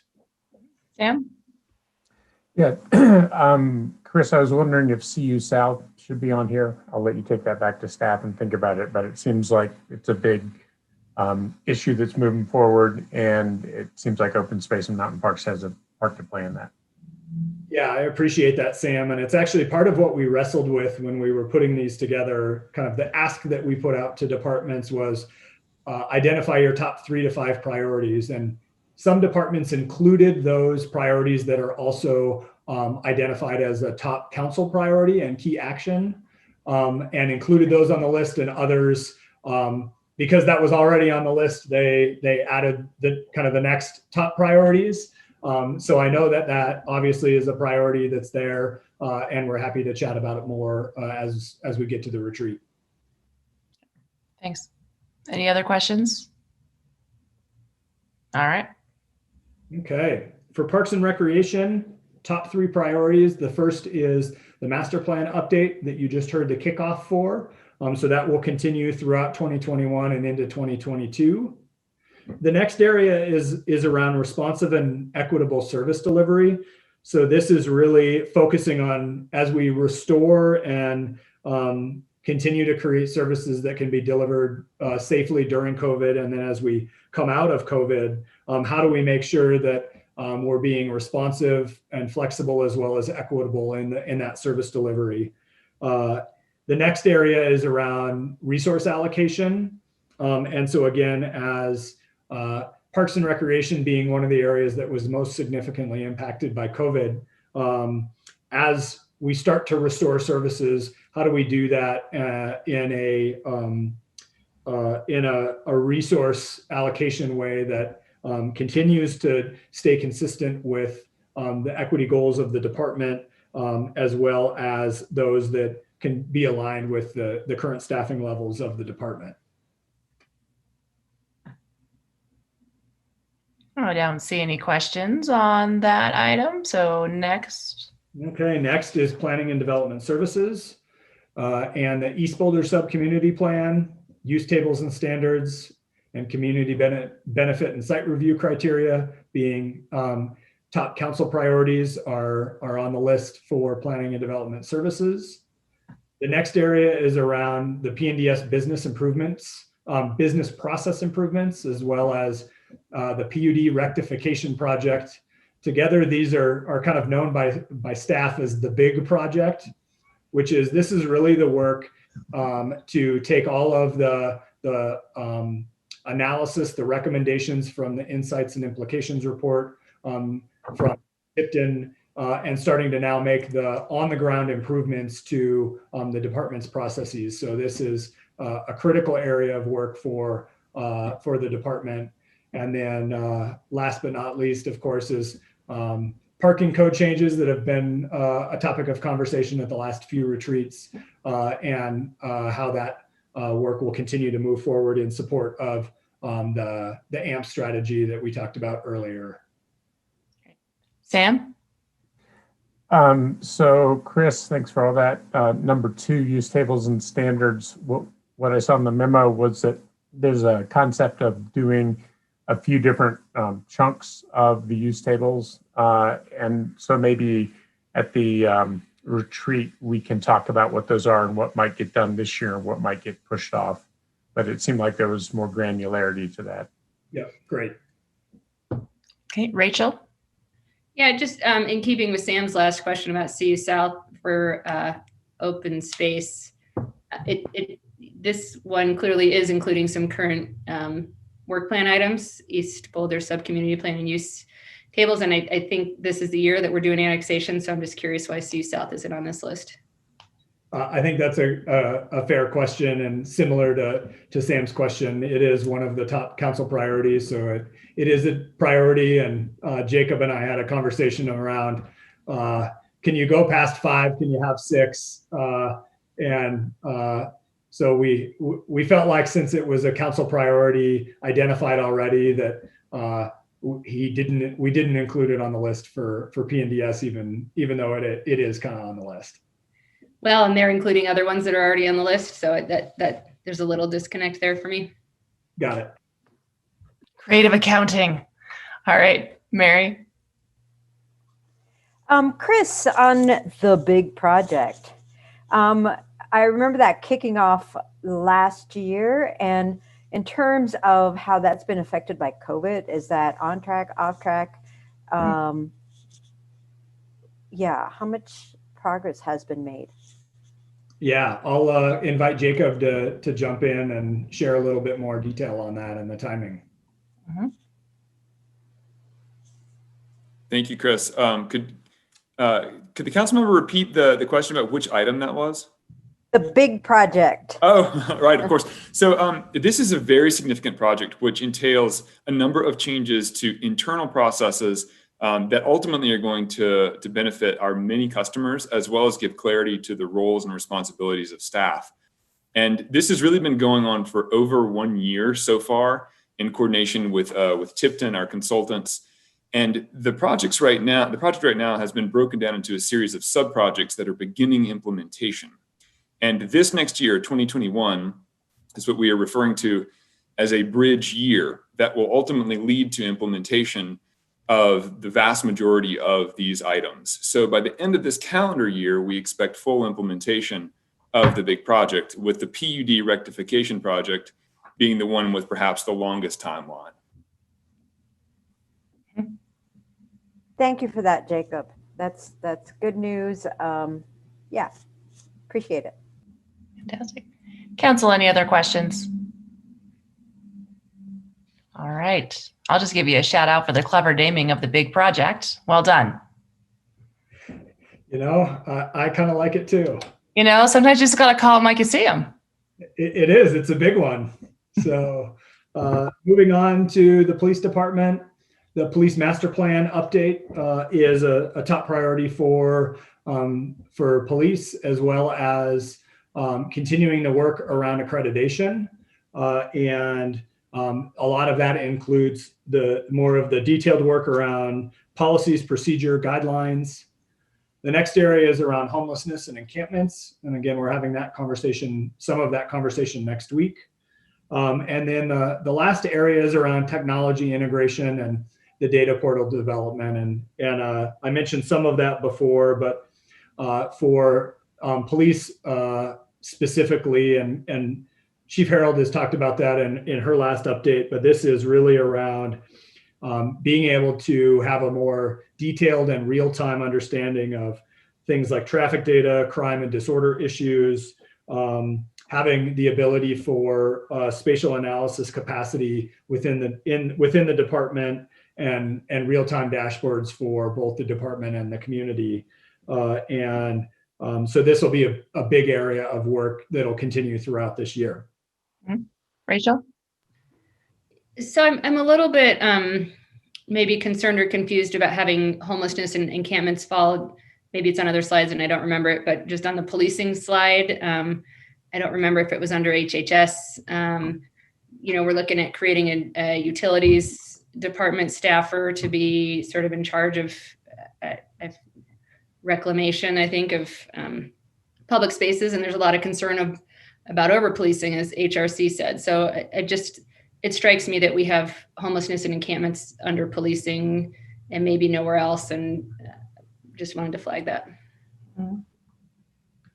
Yeah, I appreciate that. And as we've tried to identify in each of the priority areas, for many of these, they involve lots of other departments in the city. And so I'll take back to the team that note that you've made of just how does that relate to the work of other departments. Okay. Sam? I agree with Rachel's point on homelessness and encampments. It probably does belong here, but also somewhere else. So how we do that. And I just wanted to mention police oversight. I don't know that it belongs here because it's in the city manager's office, but that is something that's ongoing related to this. So that's kind of a similar thing where if people were just looking at this, they wouldn't necessarily catch police oversight, which is somewhere else. So I don't know how we want to do that, but it applies to both homelessness and the police oversight. So. Okay. Anything else? Anything to add on that, Maris? No, I fundamentally agree, and we can put them in a lot of different departments. So I fundamentally agree. Fantastic. Thanks, Maris. And Chris, just it could be as simple as here saying also, like under police number 3, also involves X, Y, and Z. If it's cross-departmental and you just want to list it once, it at least would help to reference the other places, like police oversight too. It's not a police initiative, but maybe you reference something in where it's referenced. So involves the police department as well under the city manager's office. So. Got it. Okay. Next. Okay, for transportation and mobility, the first priority being around Vision Zero and continuing work around the Vision Zero Innovations Fund, as well as the Neighborhood Speed Management Program that you heard about tonight, as well as shared streets and some intersection improvements. The next area is around smart city implementation related to transportation. I think we may have sent, I think it was a heads up that we sent related to a fairly significant grant that we just received recently to continue to connect our signal infrastructure to the fiber optic system, to be able to start to then implement the smart signal technologies. I think the official title is the Main Street Advanced Detection and Monitoring Equipment. But that will really, I think, be a key investment for this next year. Related to that then is the next priority around infrastructure improvements. And some of the key projects that are happening this next year are work on the north stretch of Broadway, the 30th and Colorado intersection, 19th Street, as well as protected bike lanes being considered along Folsom during the resurfacing project that's coming up this year, and then engagement on future projects and the process for grant funding. The next area is around what we've kind of termed as keeping the lights on, which is really the core functions of transportation and transportation maintenance. So things like snow and ice removal, potholes, traffic signal maintenance, signals, signage, street sweeping, and the key work that happens around the department in those work efforts, as well as then our continued coordination with partners across the region, like RTD, as well as the work around micromobility and transit.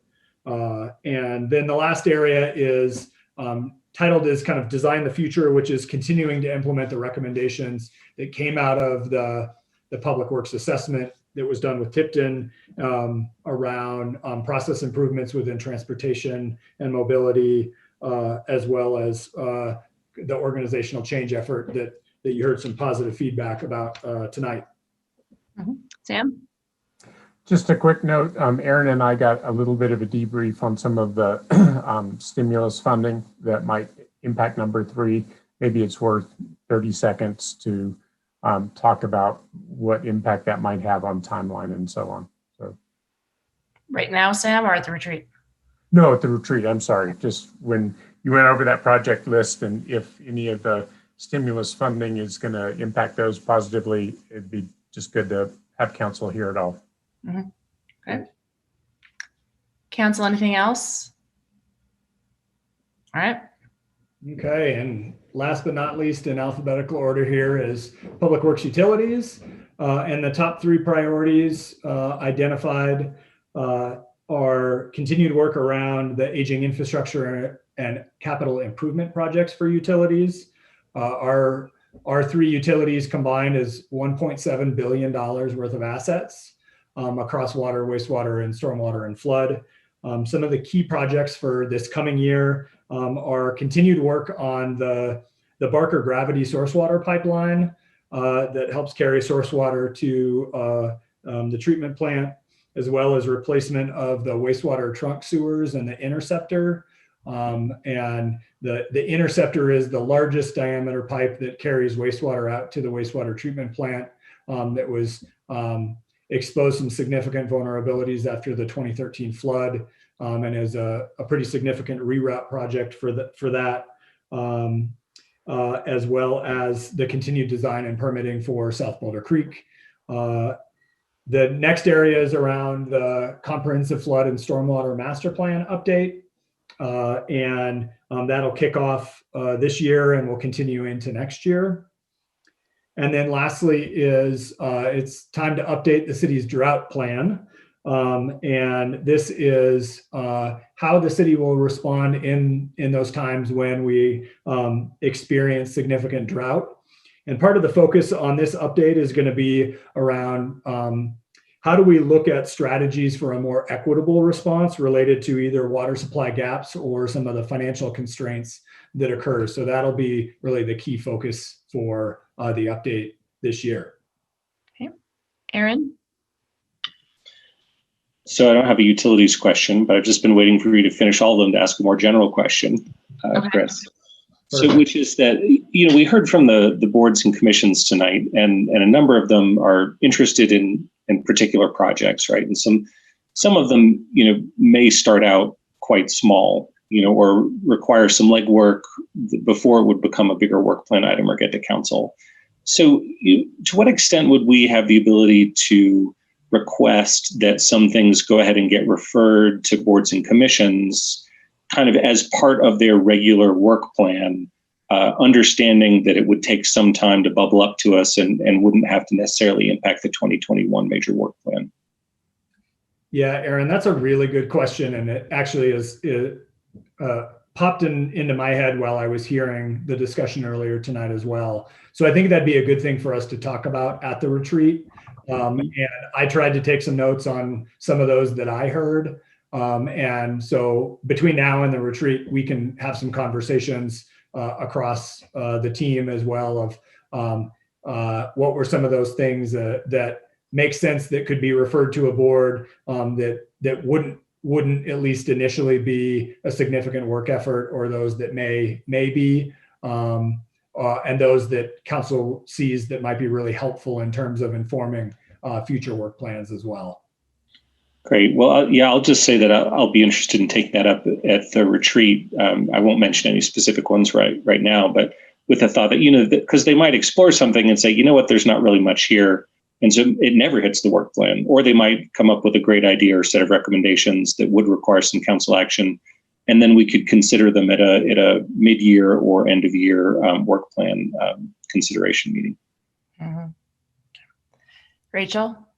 Yeah, I wanted to kind of colloquy on that because that was a general question I had from tonight too, is sort of how, and I brought it up recently about HAB looking at, I think an ordinance we were getting ready to pass. So just generally, how do we use boards and make sure that they're weighing in on topics that they're experts in? I've heard a couple times tonight, people have said like, hey, you all should look at blah, blah, blah. And it doesn't seem like we have a really good systematic way to ensure that boards are weighing in appropriately. It's like, if they have to watch our meetings and look at our minutes and stuff, like that doesn't seem like a good system in place. Like somebody maybe will see it and catch it. Like we're trying to get them to weigh in on things that would be helpful. So, and as an example, just while you're thinking about how to tee it up at the retreat, like when the Environmental Advisory Board was speaking tonight, like I don't think I've heard from that board at all in my year. And every project we have or we do probably has environmental ramifications. We've talked about TAB not weighing in on land use or planning issues unless they're invited. Like and yet they're probably, so we hear from community cycles like, hey, you all should know, like this trail could connect, through that planning project. And so it's like coming down to a community partner, and that doesn't make sense. So I'll be very interested in hearing about that at the retreat too. And then a broader question maybe for Heather or my colleagues. We probably all have retreat lists. And last year, we sent them in advance of the retreat and they were typed up. And I realize this is an off mid-year retreat, but I thought I saw something 2 years ago as just a community member and wondering like, when are we going to sort of put together what we hope to see at the retreat for personally, like things that we want to bring up? Yep, I'm happy to take a stab at that unless Chris or Mary or Bob want to take a run at it first. Eeny, meeny, miny, crickets. Okay. So the way that we have structured the retreat on Saturday, Rachel, you all will have a presentation in the morning about racial equity and how that is going to show up in the council work plan. So that's the first thing there. And then the rest of the morning before noon, like we're just a half day, but the rest of it is about the work plan. So you'll have an opportunity then to share what you think are potential additions to the work plan if you have them. So a couple things about that. One is we've been looking at a bunch of yellow and red circles here in the top right of these slides. So we'll need to be mindful about staff bandwidth and capacity. As Chris alluded to earlier, if you have an idea that ends up being work for a red circle group, we might have to talk about how to slow down or take something else off of their work plan. And the thing that, and Chris alluded to this earlier as well, that seemed to have helped a lot last year is when we asked you what your priorities were, we didn't just invite you to share your general nouns, but also asked you to really think more specifically about what success looks like, what's the outcome or the deliverable or the progress that you want to see on that thing. So would love to have you, if you're planning on bringing some suggestions for additions to the work plan, to have you think about specifically what is the work as opposed to what is the noun. And so we'll do that in the morning, first thing after the racial equity thing. And then we'll talk a little bit about, I'll give Chris and the rest of the staff a chance to say, hey, Rachel, that's such a cool idea. Great news. We're already on that in this way. just like we did last year. Okay, no one's on that. That's a totally new thing. And then we'll talk about what success would look like. Again, what's the work there? And then see if we get nods of 5 for adding things to the work plan. Is that roughly helpful enough? I think, yes, that's all helpful information, but in last year, and I think the year before, people submitted that and it was put into like a, one document that we could review before the retreat so that we kind of knew what everybody was going to bring up ahead of time. And we had things kind of sorted into, these 5 people want to talk about this aspect of transportation or whatever. So that was a little bit helpful for preparing for the retreat and seeing kind of if several of us had items coming. And I imagine it probably helped staff as well to be able to respond. You can cross that one off because that's already being done or something like that. So that was my question is, are we going to do it in advance of the retreat, give each other notice of what we are bringing? I don't think that we had a plan for that, largely because, as you said, it's a mid-year retreat and we're not anticipating a whole lot of additions to the work plan. I would look to Mary and Bob if you want to, given that there probably are some ideas, do you want us to take a run at that same kind of an effort, or other members of council if that's useful to you? I think the challenge is what we don't want to do is create an environment that suggests that there's a lot of opportunity for a lot of new things. And so part of the way we're, driving the exercise is to not overly open that door, given that, as you've heard, staff is doing a lot of things. But Bob, did you want to help? Yeah, I guess I'd say if there are several council members who have new things, then what you suggest, Rachel, probably makes sense to get a list together. And that list not only includes the nouns and the verbs, but also what things you want to take off in lieu of the new thing.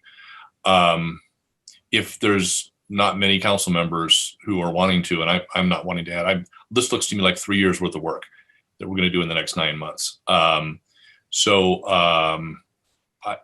think maybe if there's only 1 or 2 council members who have new things, maybe they can simply post it on Hotline. That'd be my suggestion. Maybe I'll poll council here in a minute and see how many of you have new things. Mary, do you want to add something before I go to Mark and Aaron? Yeah, I did. And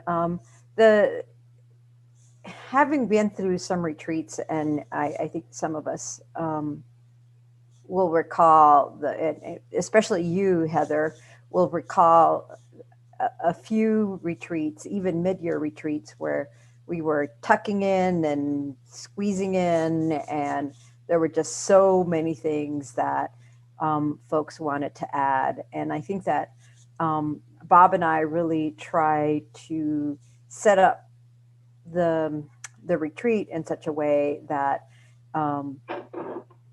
conveyed staff's ability to take on new projects. And as Heather said, watch out for the red and yellow dots. They're mostly red dots in all of these slides. So the things that could be added could be, in my view, really minor things. And then again, it would have to be the nod of 5 to add it. And but I think we need to be really, really mindful of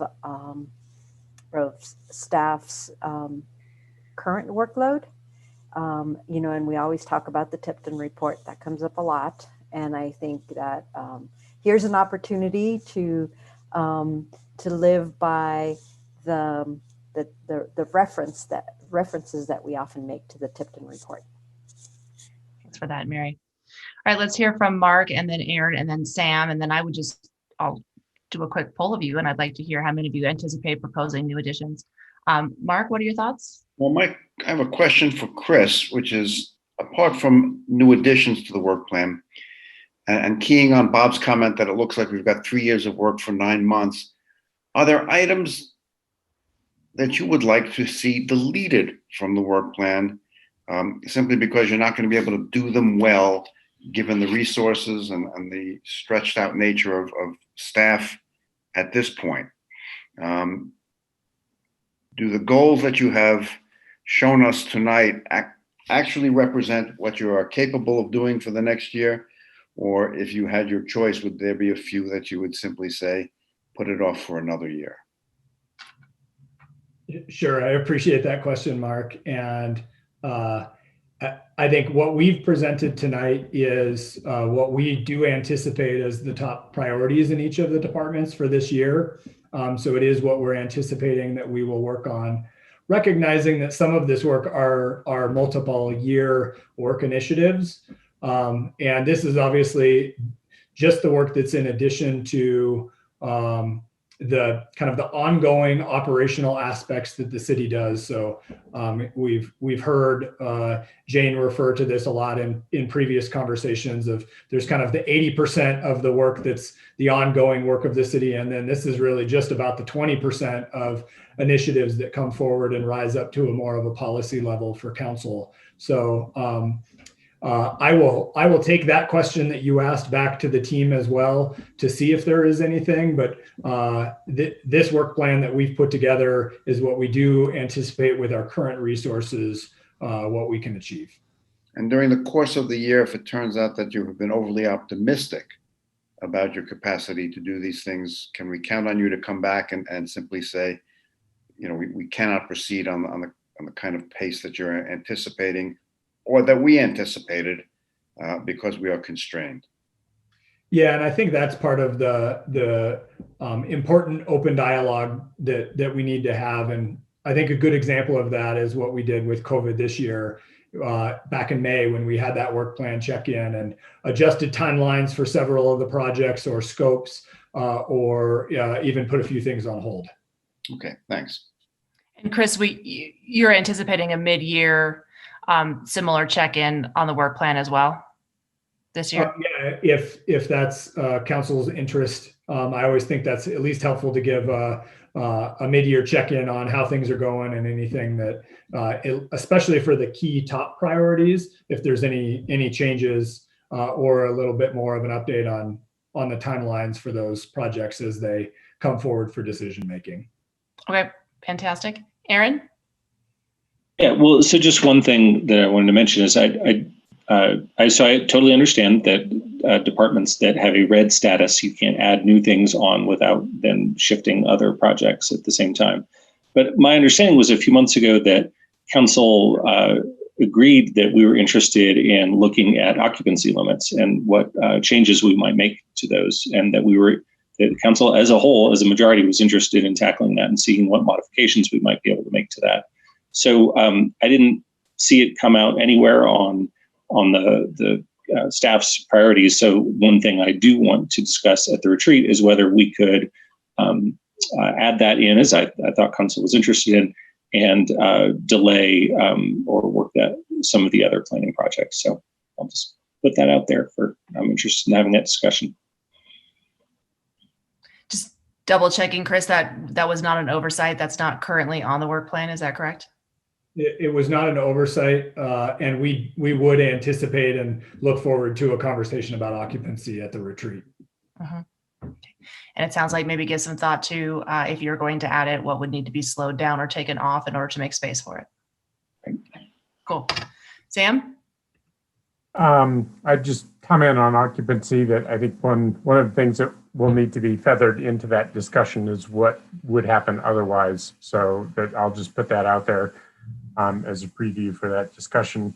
But I wanted to also say that not everything that we might want to see done over the course of a year or two has to land in staff's lap. So for instance, some things can turn into ballot initiatives. So that would be occupancy. It could also be things around electrification where staff gives feedback or council gives feedback. I would say another thing around what I'm thinking about for funding, I don't necessarily expect anything to land in staff's lap at any particularly high workload level, but I could see that being council work. So in other words, we have a finance committee, and part of the idea for that committee was that it would work out and think about and do some legwork on issues of this type. So I would say just thinking about initiatives that people want to undertake, city staff is one route to get to those, but other routes include our boards and commissions as well as our council subcommittees. Fantastic. Now I'm thinking about maybe just to get to Rachel's earlier question, maybe there's a way to frame this so that is a very focused conversation. Rachel, go ahead, and then we'll hear from Mary. Yeah, just kind of following up on what Sam just said. I guess that when I asked my question about are we giving our thoughts in advance, it wasn't necessarily that we would be adding huge things to the work plan. It's, I've heard tonight some people want to talk about the, sales tax versus property tax and sort of the broad economic structure and funding of the city. I've heard about advisory board roles, hill occupancy limits that Aaron just brought up. We talked about gun barrel being looked at for sub-community planning. We talked about CMAP and new build electrification. So it just seems to me to be most efficient with the retreat. We would want to know what all we're going to be looking at rather than getting it for the first time on Saturday afternoon and then getting to the end of Saturday noon and saying, oh, that's a lot of ideas. And none of us have thought through it. So I guess I don't understand why we wouldn't have advance notice of what we're going to be talking about. Cool. Mary, thoughts on that or something else? Yeah, kind of to Sam's point about feathering some information in, I think it would be helpful for the occupancy discussion to know what the petitioners are thinking. If that's going to come forward, again, that may have some impact on our discussion. If they're not, whether or not they are affects how our discussion moves forward and what that work item may or may not look like. Mm-hmm. I bet your question was going to be about feathering in, and does that relate to tucking in, which I think we agreed we weren't doing, but maybe we're okay to feather, but we're not okay to tuck. Is that right, Sam? No, it's about getting information. I think it's just, yeah. What I was saying for feather in was information from the community to feather into our conversation. Not new work items to feather into staff's already overburdened load. All right. So in order to get a sense of an answer to Rachel's original question, which we should get sorted out tonight, I would love to see a raise of your visual hand. If you are a member of council and you plan on suggesting some additional things, priorities or work plan items, either for council, for the boards, or for staff. Little show of hands if you got a couple of 2, 3 things. 1, 2, 3, 4, 5. Okay, I see 5 of you, and just in the off chance that it does create efficiency, if you each have 1, that's 5 things, but if you each have 3, that's a lot of things. So, Chris, maybe I'll come to you. Do you think it's most efficient to have folks send those to me so I can organize them in advance? You see, I love it when I haven't even finished the question. He's like, yes, let's do that. That sounds fantastic. And then I'll coordinate with you and staff to see if we want to do anything, any pre-thinking or planning. At the very least, I can do exactly what Rachel suggested, which is just create some, clusters of like-minded things and name them so that we know who to check in on those things. Does that sound like the right next step, Chris? Yeah, I think that would work great. Okay, cool. And then for those of you who have them, I really was interested in what Sam said, and you might just want to give some thought to not just what's your noun, but what's the work. And if you want to suggest a way to get it done that doesn't add to the staff workload, to kick it to a board and commission, have it be council work or whatever that is, I would welcome any additional detail that you want to share with those ideas. Mary? Yeah, I just have a question about these ideas, and does that, in what we're going to send you, does that include process changes? Like, one of the things that we talked about as part of the board and commission feedback was the idea of onboarding for boards and commissions. Is that a work plan item? I just want some clarity around that. So I guess what I would say is things that came up in your pairs, I don't know that we need to see those in advance. If you want to share them in advance, I'm happy to. If that's useful to council, and it sounds like it might be to some, just to see the list in advance, I'm happy to have you send me that list in advance of the process items.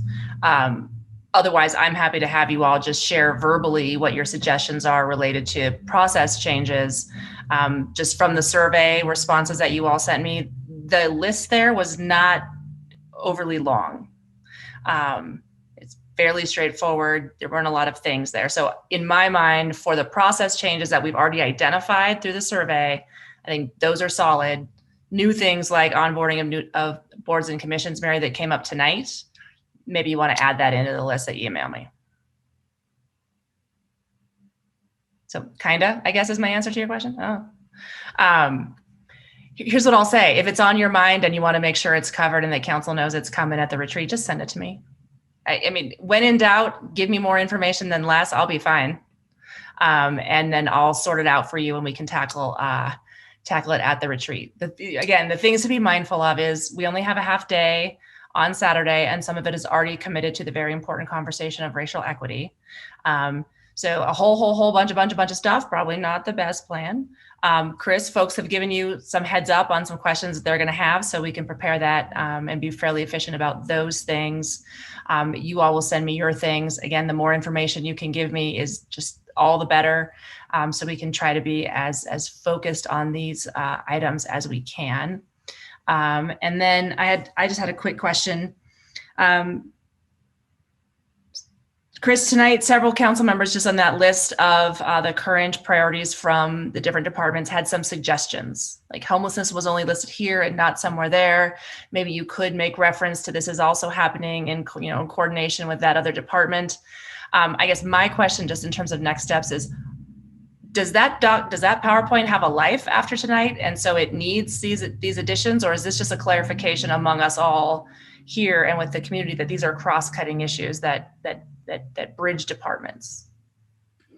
Yeah, they are cross-cutting initiatives that bridge multiple departments, and our primary intention of sharing additional information on kind of priorities of each department was really to go beyond just the top 12 council priorities and show what some of the other things that are coming forward.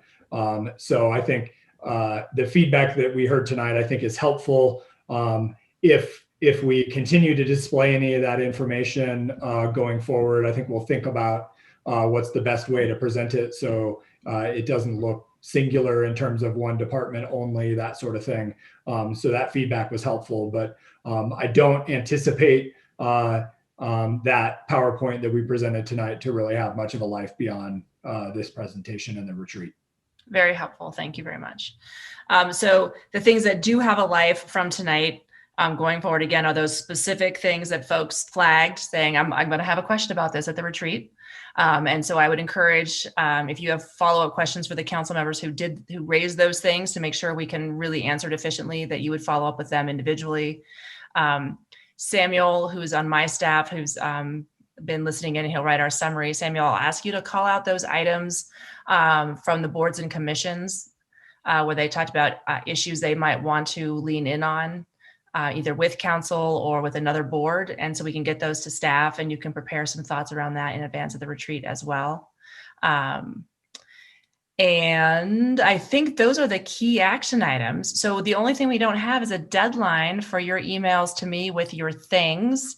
The 5 of you who said you might have things, today is Tuesday. Can you get them to me by Friday? I see nodding. I could do Sunday night. Fantastic. Let's have the deadline to be in my inbox at 8 a.m. on Monday morning. And if you haven't thought about it or written it down by 8 a.m. on Monday morning, it can't be that important. How about that? Sounds good. Cool. All right. Fantastic. Do you need me to send you an email reminding you of the task, or do y'all got it in your heads and you'll just send me the things? I mean, email's always helpful. Okay, cool. All right. I'll take care of that. Thank you for offering, Heather. My pleasure. I just want you guys to have a great retreat, and I'm happy to do whatever I can. Chris, any last questions or thoughts for council in preparation on the staff side for the retreat? No, this discussion was really helpful. Fantastic. And Bob or Mary, any last things for council from the retreat committee before we set them free? No? Fantastic. Then, council, thank you for a lovely conversation tonight. Want to thank again all the folks from our boards and commissions who really brought some life to what hasn't always been the most lively part of our pre-retreat conversations. It was just excellent. Looking forward to hearing your ideas about all the things. on the 22nd and the 23rd. I will send you an email. You will send me your ideas. I will organize them as soon as I can after I get them from you and get them back to you so you can noodle on the things in advance of the retreat. If there is nothing else. I want to jump in here, Heather, and say thank you to you for herding the cats. We are all cats. We have our own ways of doing things and what we want to think about. So appreciate you coordinating all this. I want to say thank you to staff as well as the boards and commissions for all being here and for helping put together this overview, which is super helpful to all of us. So thanks to you, Heather, and thanks to staff, and thanks, Chris, for putting it all together. Absolutely. Absolutely. And Sam, do you need to formally adjourn us as the formal adjourner of things? I think maybe this study session's over. See you all next week. Fantastic. Have a lovely evening. Good night, everybody. Good night.